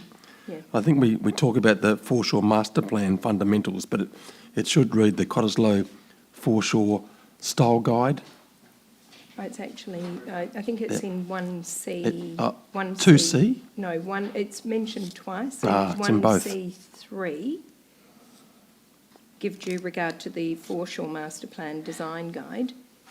Should read Cottesloe Foreshore Renewal Style Guidelines 2018. And then 2C. The Foreshore Design Guidelines is presumably the same one, so it isn't clear what the Foreshore Master Plan Fundamentals is. Is that meant to be in there? It looks like it's repetitious. Through the chair, because we've got a foreshore master plan that has a has a bus stop design as well. So the fundamentals would largely be the foreshore master plan and the bus stop design that's within the foreshore master plan. Oh, look, I wasn't aware that there was, and I wonder if if there is, if we should just be sending that rather than the whole thing. It's a large and to an extent undefined, document. I wasn't aware that there was a bus shelter design in the master plan. Okay, can we have through then? Madam Mayor, may I ask a question? Because I actually was going to propose an amendment which perhaps doesn't need to be there then if there is in fact a design. I was not aware that there was an actual bus shelter design in the plan itself. I thought there was only just in the design guidelines to do with things like color and, textures. Can I ask, is there an actual design in one of these documents? Through the chair, as part of the foreshore master plan detailed design, there is specifications for bus stop, but they're very, very broad specification. It does provide a standard drawing for the bus shelter as part of the foreshore master plan. Sorry, Councillor Heath, I saw your hand up. Yeah. I recall that it was just shelters in general, not an actual bus shelter. I did read the document and it talked about shelters, and actually I believe, or is it the case that it's shelters, not actually a bus shelter? The design guidelines talks about shelters, but they were the beach shelters down at the Groin. Are you talking about that, or are you talking about the foreshore master plan? I'm talking about the design shelters, because I don't recall The design ever seeing guidelines. a bus shelter in any of those documents. So I'm just wondering if we're getting confused with just shelters in general. I'll come to you. Can I just Yeah. suggest a 5-minute pause so that we can look at the plan, look at the guidelines? I've looked at them. There's definitely a shelter, but it's the bus shelters that were designed by Michael Petroni. Bus shelter or Oh, the, sorry, the, the shade beach shelters. shade shelter? That's what I've Yeah. seen as well, but if... But that's in the design guidelines, Okay. but I don't know what's in the foreshore All master right, plan. so now, can we pause? So Mr Khan's showing us, what's that? Where's that from? That's from the specifications. Is is it possible that, can that be, could we get it on the screen? Yes, we can. Yeah. Is that document on the website? That document is it is on the website. It's within one of the specifications within the website. If it would be really great to have a look, because then instead of calling it the foreshore master plan fundamentals, which is kind of a bit vague, it might be, I read that to mean, the vibe that we're trying to create down there, and I was kind of concerned that that might not be very helpful for a tenderer. But if there is actually a design in there, well, maybe we could refer to that. Jack, you will need to get it up. Well, if it's on the website. Yeah, but Where?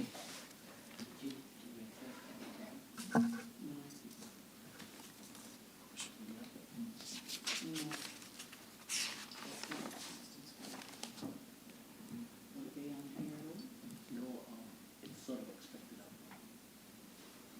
Have you got it?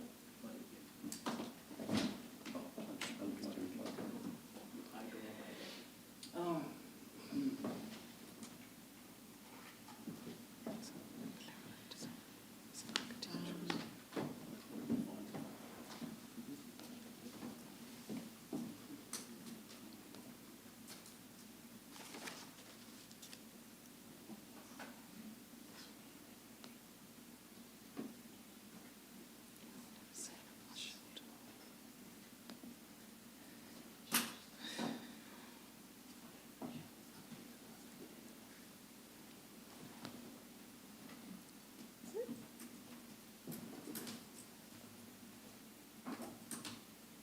looks like it is there. In what section, Lorraine? Can you tell me? Oh, Are we able to get it up? or if we can, Would we like to walk around and show everybody? Can you tell us what document it's on? Can, I'm not exactly sure. This was extracted by the staff. Was extracted by Peter. can I make a suggestion that if the administration agreed that instead of saying the Foreshore Master Plan fundamentals, it said bus shelter designs extracted from the detailed design of the Cottesloe Foreshore Master Plan, and that way, if they're there, if they are, they go, and if it turns out. So the Foreshore Design Guidelines, it's actually called the Cottesloe Renewal Style Guidelines. Is that where it's from? Cottesloe Foreshore Renewal.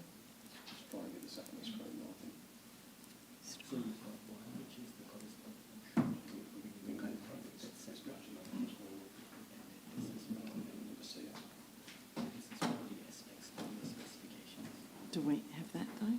It's different from the Cottesloe Foreshore. Yeah, but if it's part of the master plan, in the design, in the specifications It's embedded. for, It's embedded in there. Because the staff But, so we can't see that design. unless I email it to you. Can you screenshot would that be it the and email appropriate way to, because, Screenshot it and email If we it. get up on the screen, Madam Mayor, we can change the words on the screen so everybody can see them. yeah, so, So we're talking at first about 1C3, 1C13. yeah, C13, give due regard to the Cottesloe Foreshore Renewal Style Guidelines 2018.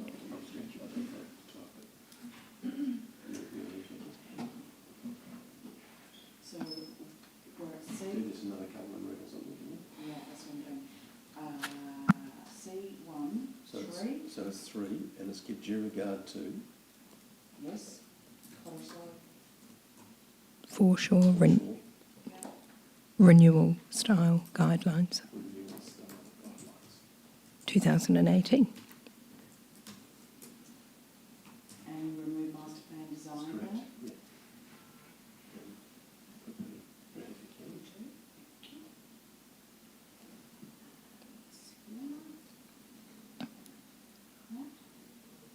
And then if we go down into 2C down the bottom, 2C, yes, Cottesloe. Foreshore Renewal Style Guidelines. again, we're saying the same thing, the foreshore renewal style guide. Sorry, Cottesloe Foreshore Renewal. Style guide. Guidelines 2018. I don't think we need to put any more than that into it. Well, and in, And get rid of, and the Foreshore Master Plan fundamentals? well, I think we want to say there, the bus shelter design extracted from the foreshore master plan, yeah, from the specifications. the specifications. As above. No, not as above because it's the Foreshore Master Plan. So we're saying, 2018. No, the first part that said foreshore design guidelines. It needs to say, Cottesloe Foreshore Renewal Style Guidelines 2018. and yep, it's there. bus shelter design extracted from the foreshore master plan specifications. Yeah, perfect, perfect. Sorry, from the bus shelter. Next, The virginal. bus shelter design extracted from Yep. the foreshore master plan specifications. Master plan specifications. That could be a small less. It's for specifications. Is it- Okay. Get rid of the remainder. Yep. So Cottesloe Foreshore Renewal Style Guidelines 2018 and bus shelter design extracted from the Foreshore Master Plan specifications. Yeah, spelled correctly. That's okay. Thank you, that's, Is it possible to ask a question?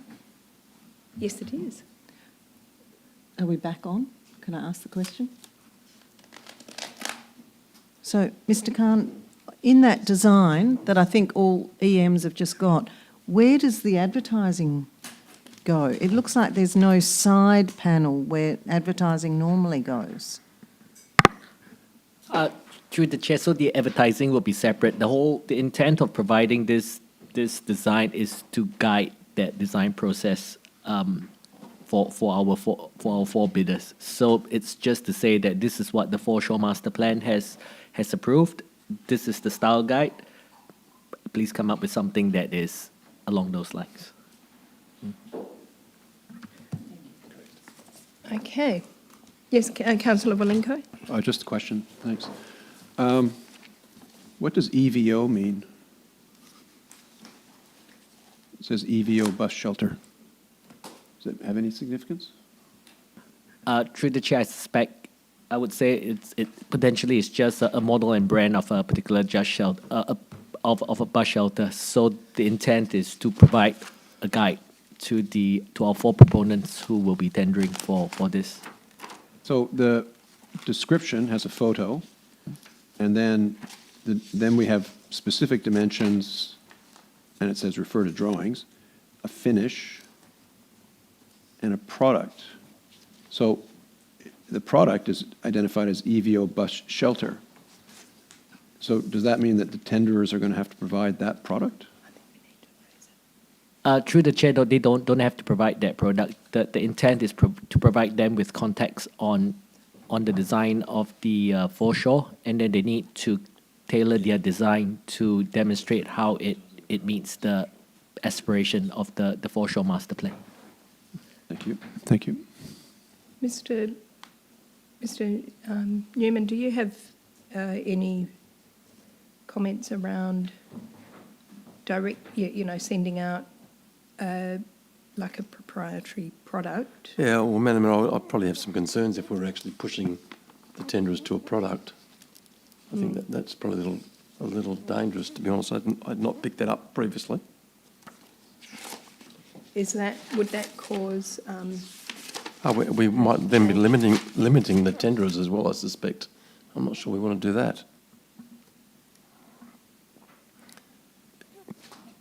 Madam Mayor, can I just ask, Sean, is this not something that could come back next month? No, it's caretaker. Oh, this could be dealt with in tender. Mm-hmm. Tender. Yeah.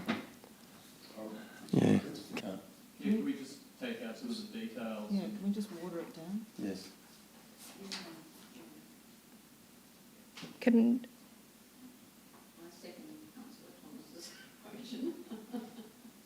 it isn't?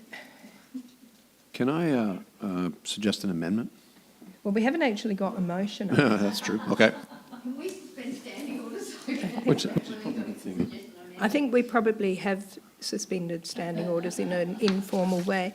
If we could just bear with the CEO while we try to.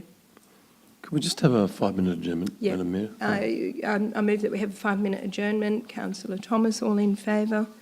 That's unanimous, thank you. So we will adjourn. I don't know, Ms Cobby, if that means you switch it off. I believe you do.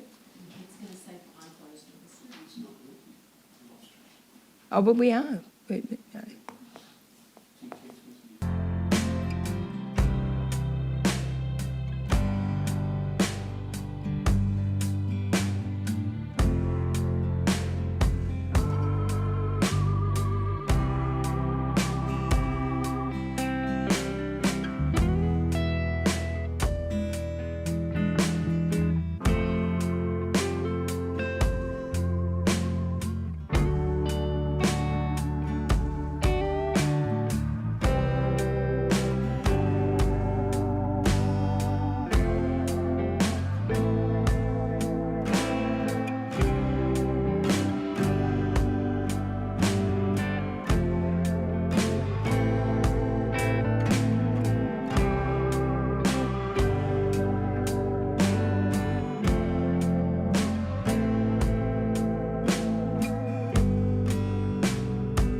into formal meeting, and we are on item 10.1.5, bus shelter advertising invitation to tender.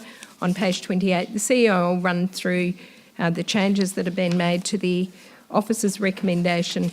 I'm just going to mention Councillor Mason has asked, hasn't asked, she's let me know that she needs to be leaving the meeting at the end of this vote because of babysitting. Do you need to? No. Yeah, thank you. Madam Mayor, after consideration, we think it might be better to minimise to some extent what we're sending out. So we're recommending that C1.3 be, as we said, give due regard to the Cottesloe Foreshore Renewal Style Guidelines 2018. And if you go down, Jackie, we're also suggesting that 2C be limited to those same words, and potentially we take out D as well, which was referenced to the Foreshore Master Plan project webpage. Might feel like we might be just giving too much information and too big an opportunity for confusion, to be quite honest. And to some extent, we'd also like some flexibility in what they put in. I'm sure when they come in, if we feel like they don't match with the Foreshore plan, we'll be excluding them. So are you then advising that that is the officer's recommendation? Yes. So when everyone's had the opportunity to take that in, I'm going to seek a mover and a seconder.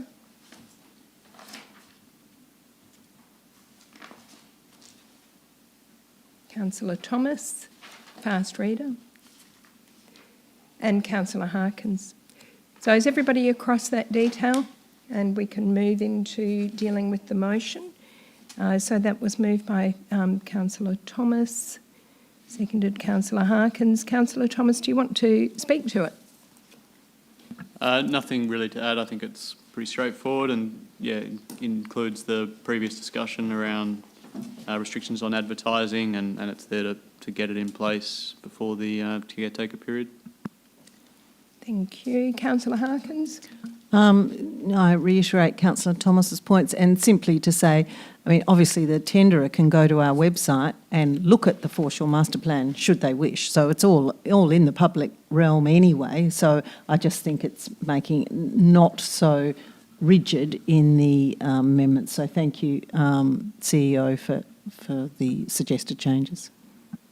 Anyone want to speak against? For? Oh, you had a, yes, sorry. I saw Councillor Heath, and then I'll come to you, Councillor Willinco. But yes, sorry, I forgot you had an amendment, Councillor Heath. Yes, so can I put my proposed amendment through now, please? Yes. Will we put it up on the screen? I'll read it. So we're going to take out 1C3 that says all advertising shall be static, similar to the current bus shelter advertising displays. And then insert at number 3, request a revenue shelter for static and inserting and LED dynamic devices. And the reason that I... No, you need a seconder. Oh, sorry. Let me just get that up. Yeah, that's great. Do we have a seconder for that? Councillor Mason? Thank you. Councillor Heath? We've talked about the two different types of advertising, the static and the dynamic, and I just think it would be really good to know, if we were going to go with only static, which it could still be open to us, it would be really good to know how much we could earn if we had the dynamic movie devices on the bus stop. So I just... Mr. Khan has let me know that it's not a big deal for the tenderer to add that in as an extra step, and I think that would be really useful when we come back later in the year to have a look at the tenders to know what we could earn from static advertising and what we could earn from the dynamic, and then decide. It's a long contract, 7+7, and technology and advertising delivery is just changing so fast. So I think we need to be cognisant of that. Thanks. Thank you, Councillor Mason. Yes, I echo Councillor Heath's comments, and thank you for putting forward the amendment, I think it is prudent for us to be aware of all of our options and how that may affect the town. So, Thank you. Does anyone want to speak against? Or? No, but I'm wondering if I could be indulged to ask a question to the CEO regarding this amendment. So, Mr Newman, if the tenders come back and they give the schedule for static and video, or whatever you're saying, LED, dynamic, then can we say, as a council, can we make the decision? How do you compare the tenders, and can we go back and say, okay, we only want this part of the tender because we decide that, I don't know, there's no difference in money or whatever? Can you explain how that would work? That's a really good question, Madam Mayor, because what we're doing here is we're actually, through you, Madam Mayor, to the Deputy Mayor, it's a really good question, because we're going to have quite an assessment process here. The reality is here, there may be a price differential, and there may even be a differential about where you might be happy to have those static signs versus the LED signs. For example, you might be happy to have the static signs only on the foreshore and the LED signs elsewhere. So there might be a little bit of work we need to do in the documentation, Sean, I have to say, before we can put it out. And the scoring process will be quite complicated because you are comparing apples and oranges, and somewhere in there between those apples and oranges will be different price as well. So it will be quite a complicated analysis process. But that's not to say we don't want to do it. So we might have a little bit of work to do before the documentation goes out, and certainly in establishing the scoring process as we do with any tender. And just as a follow-up question, if I may, so if someone has tendered for both, are we allowed to say we only want this bit of your tender, we only want the static, for example, if the difference in price was negligent and we as a council? Or if they've tendered for it, does that mean they're allowed to do it? How does that work? Could we do them as alternative tenders? And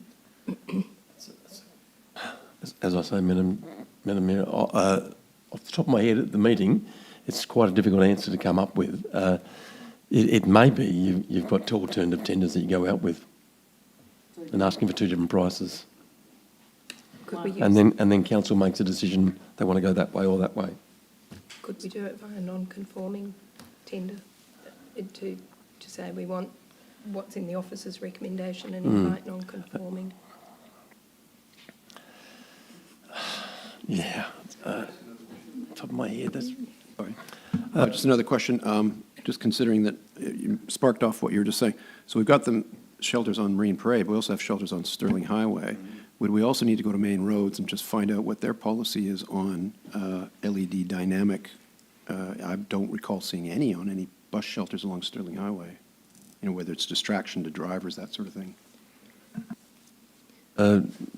Mr. Carney, are you aware of Main Roads policy with respect to LED signage, moving signage? Through the chair, not off my head, but we'll be able to put some commentary in any report coming back to council. Councillor Bulbeck? Sorry, mine's also a question. I would say that since there's that huge thing on West Coast Highway that videos away ferociously, it doesn't sound like Main Roads cares that much, but we'll find out. But sorry, my question is, my understanding of the revenue schedule was that we would be provided for each particular bus shelter. This is what that they want to tender for dynamic versus static. They'll say, this is what we'll give you for dynamic and this is what we'll give you for static. And then we can say, and I'm hoping it's we, the council, rather than the administration, yes, we'd like that one to be dynamic, but, you know, that one shouldn't be dynamic because of the aesthetics or whatever. So is that what we're understanding from the schedule or not? As was proposed by the officer recommendation, there was no inconsistency. It was all static. So that complication didn't exist.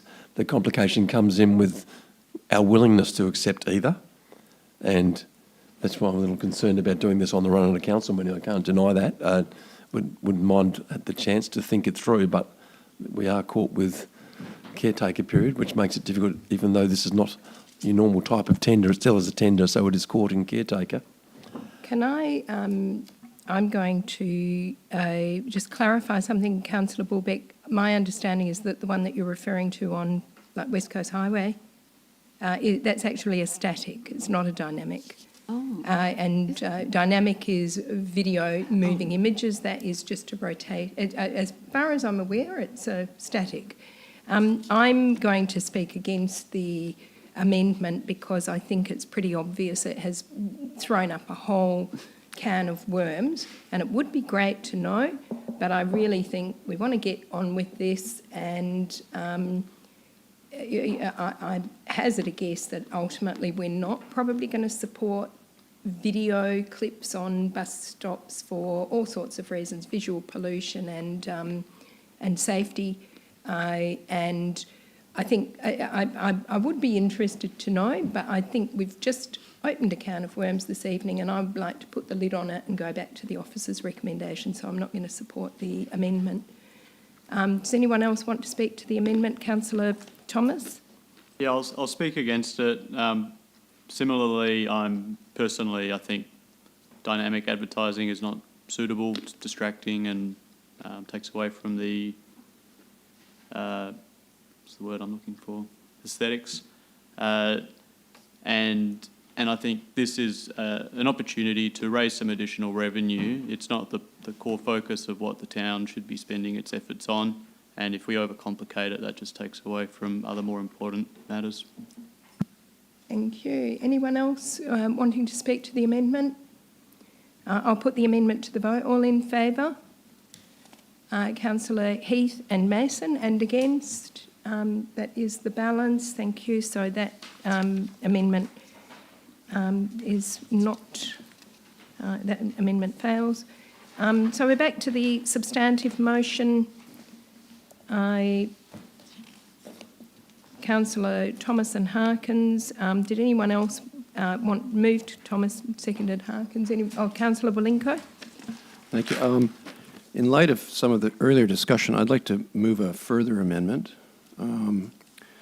which would be to add the words "and architectural aesthetic" to the line at 1C11.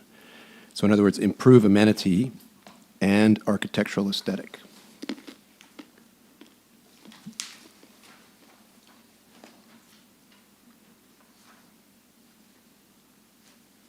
And if anybody's prepared to second it, I can give my rationale.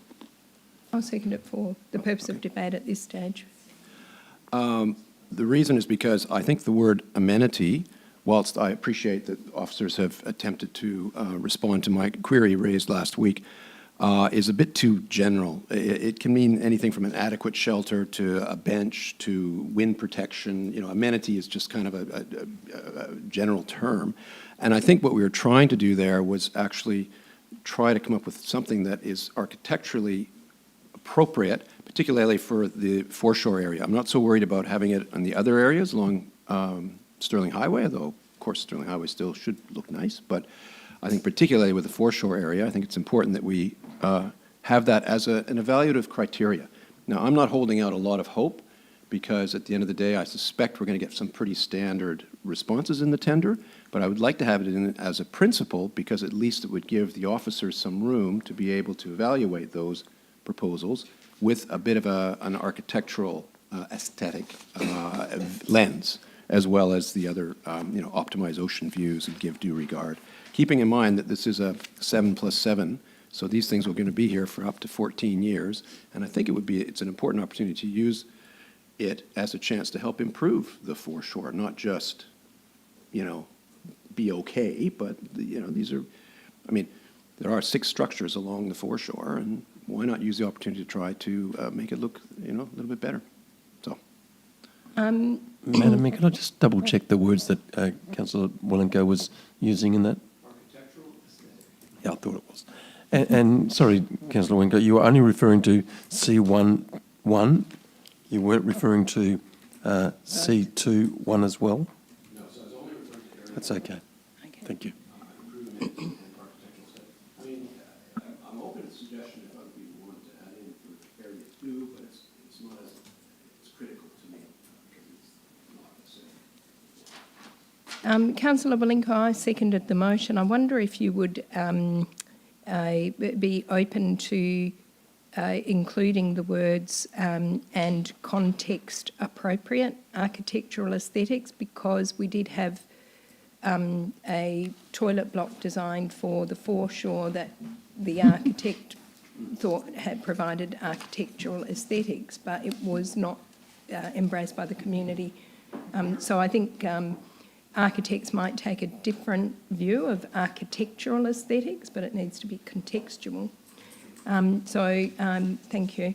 Look, I'm happy with that, and I take the point that amenity is wider than just how it looks, and we do want it to provide lots of amenity, but also we want context-appropriate architectural aesthetics if we can get it. So I'm happy to support that. Did anyone else want to speak to that amendment? Can I put it to the vote then? All in favour? That's unanimous, thank you. Now I'm just back to the substantive motion. Again, does anybody wish to speak to the substantive motion as amended? I'm going to put that to the vote then. All in favour? That's unanimous, thank you. So just Councillor Mason is leaving the meeting. Thank you for your attendance. So we move to Walga AGM voting delegates 2025, and that's on page 34. Now, I understand that Councillors Harkins and Walinko will be attending. Were both of you willing to be nominated as the voting delegates? It's Councillor Harkins. And you're not going to be there? No. No, correct. So the report mentions Councillor Harkins and Walinko will be there. Oh, did it also? Oh, and the CEO will be there. Councillor Sadler did indicate a willingness but not an overwhelming desire to do that. So if Councillor Harkins and Walinko are open to attending as the voting delegates, I would move the officer's recommendation with the inclusion of appoint Councillor Harkins and Councillor Walinko as the voting delegates and appoint Councillor Sadler as the proxy delegate if the voting delegates are unable to attend. Do I have a seconder for that? Councillor Thomas? I don't think it requires any discussion. Councillor Thomas? Anyone want to speak against that? I'll put it to the vote. All in favour? That's unanimous. Thank you. We've done the...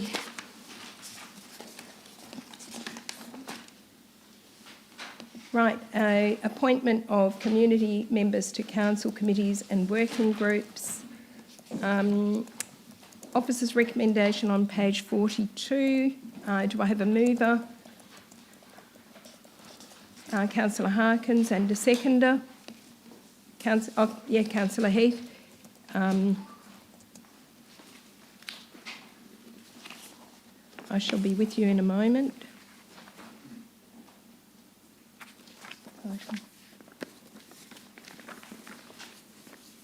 So that was, who was the mover? Was that Councillor Thomas? I think it's not. Oh, Councillor Harkins, thank you. And Councillor Heath. And Councillor Heath, you did have an amendment. Unless, look, I suggest you put the amendment now. Yeah. It's already been included. I beg your pardon? Yeah, where is it? Has it? Sorry? No, it's a new point 4, slightly different.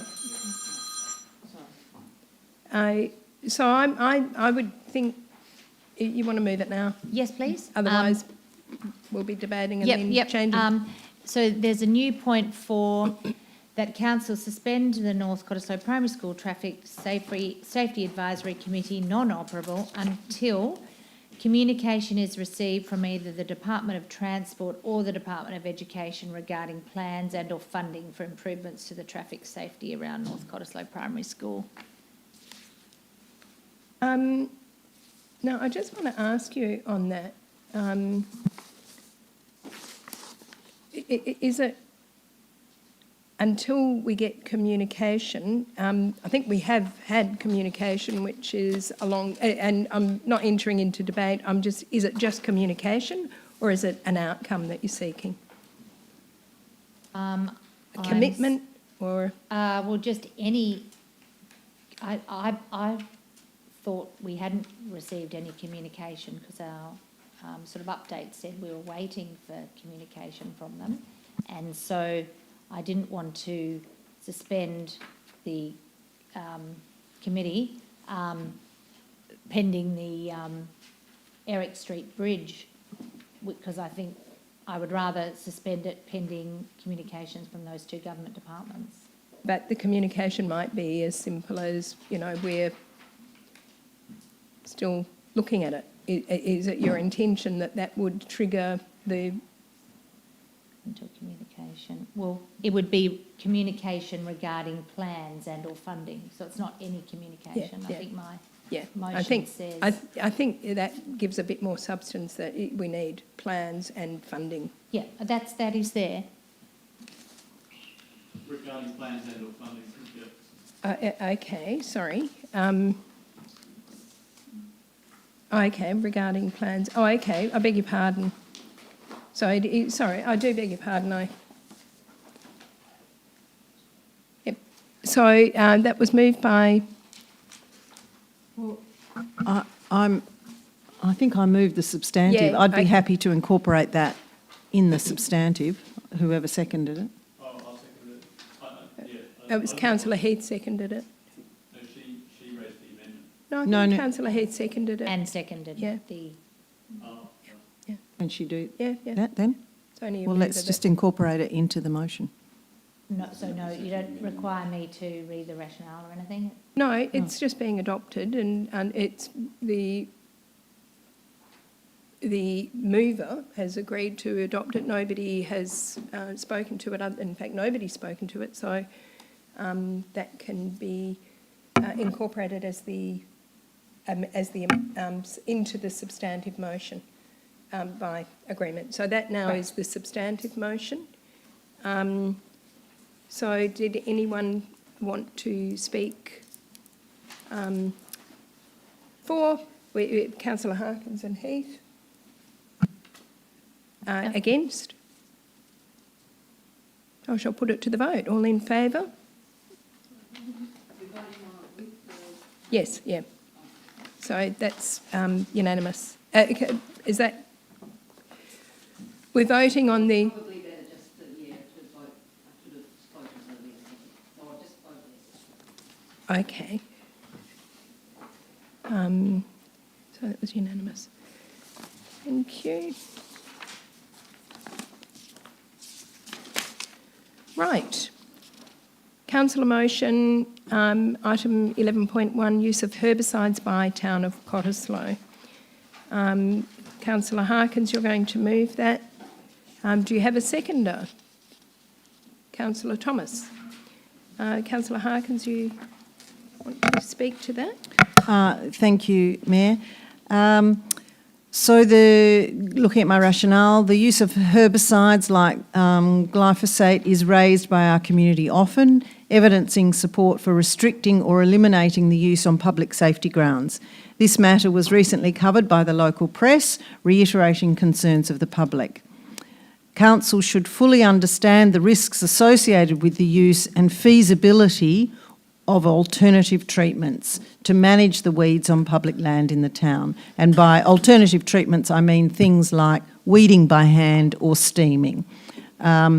We over the years, we have had various presentations about those two alternative treatments, and things change, of course, so I think it's important for the council to be updated on these alternatives. The timeframe for the discussion document is based on current staff workload, so it doesn't need to be imminently, to ensure sufficient time for a comprehensive document to be brought to council. In the meantime, council should be, and we have been, as you can see in the report, we have been informed of the basic management protocols around weed spraying. to ensure that appropriate steps are taken to minimise human contact, particularly around younger and more vulnerable community members. In enacting this, the town has started auditing its current processes against the guidelines provided by the Department of Health to ensure that the safety of the public, staff and contractors when using such chemicals. The Green Infrastructure Maintenance Plan will also be expanded to include these safety measures. The town's street tree policy will then be updated to incorporate these improvements.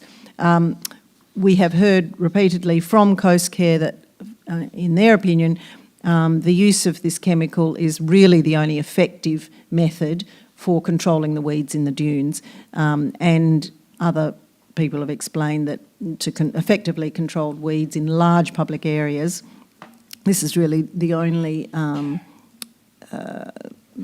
method that has meaning at the moment. So I think I'm not asking people to make a decision one way or the other, just for information. And it is brought up by members of the public when there was an article in the local paper and social media. A lot of people commented on social media. So I think it's a very important issue that we should be informed about. And the administration are very comfortable with bringing that information to us. So I think it's important for those reasons. Thank you, Councillor Harkins. Councillor Thomas. Yeah, I think it's a straightforward motion. It's responding to public discussion, and it, as Councillor Deputy Mayor Harkins mentions, it's a relatively small impost on the town to put together this information. Thank you. Did anyone want to speak against?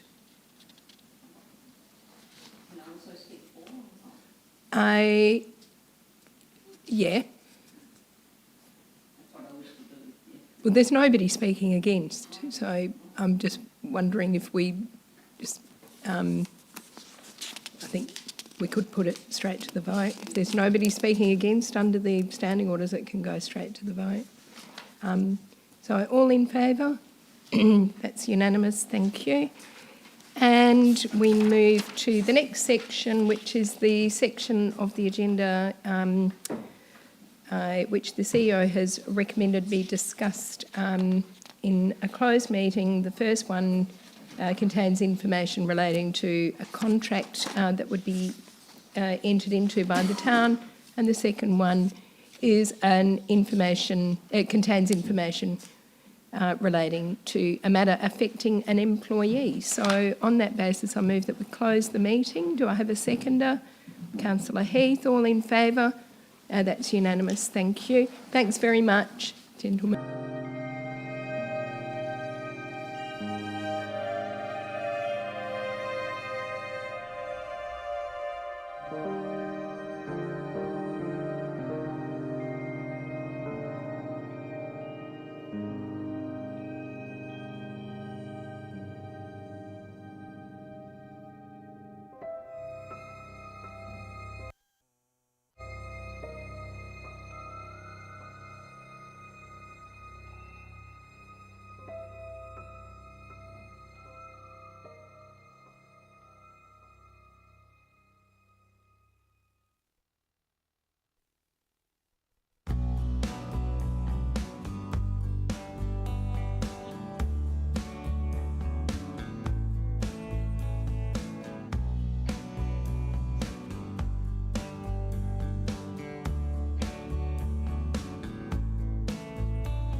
Ms Cobby, and I declare the meeting closed at 8:33. Thank you very much, everyone, for coming along.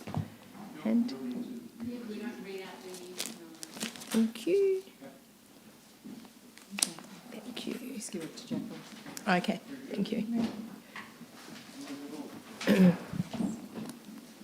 I made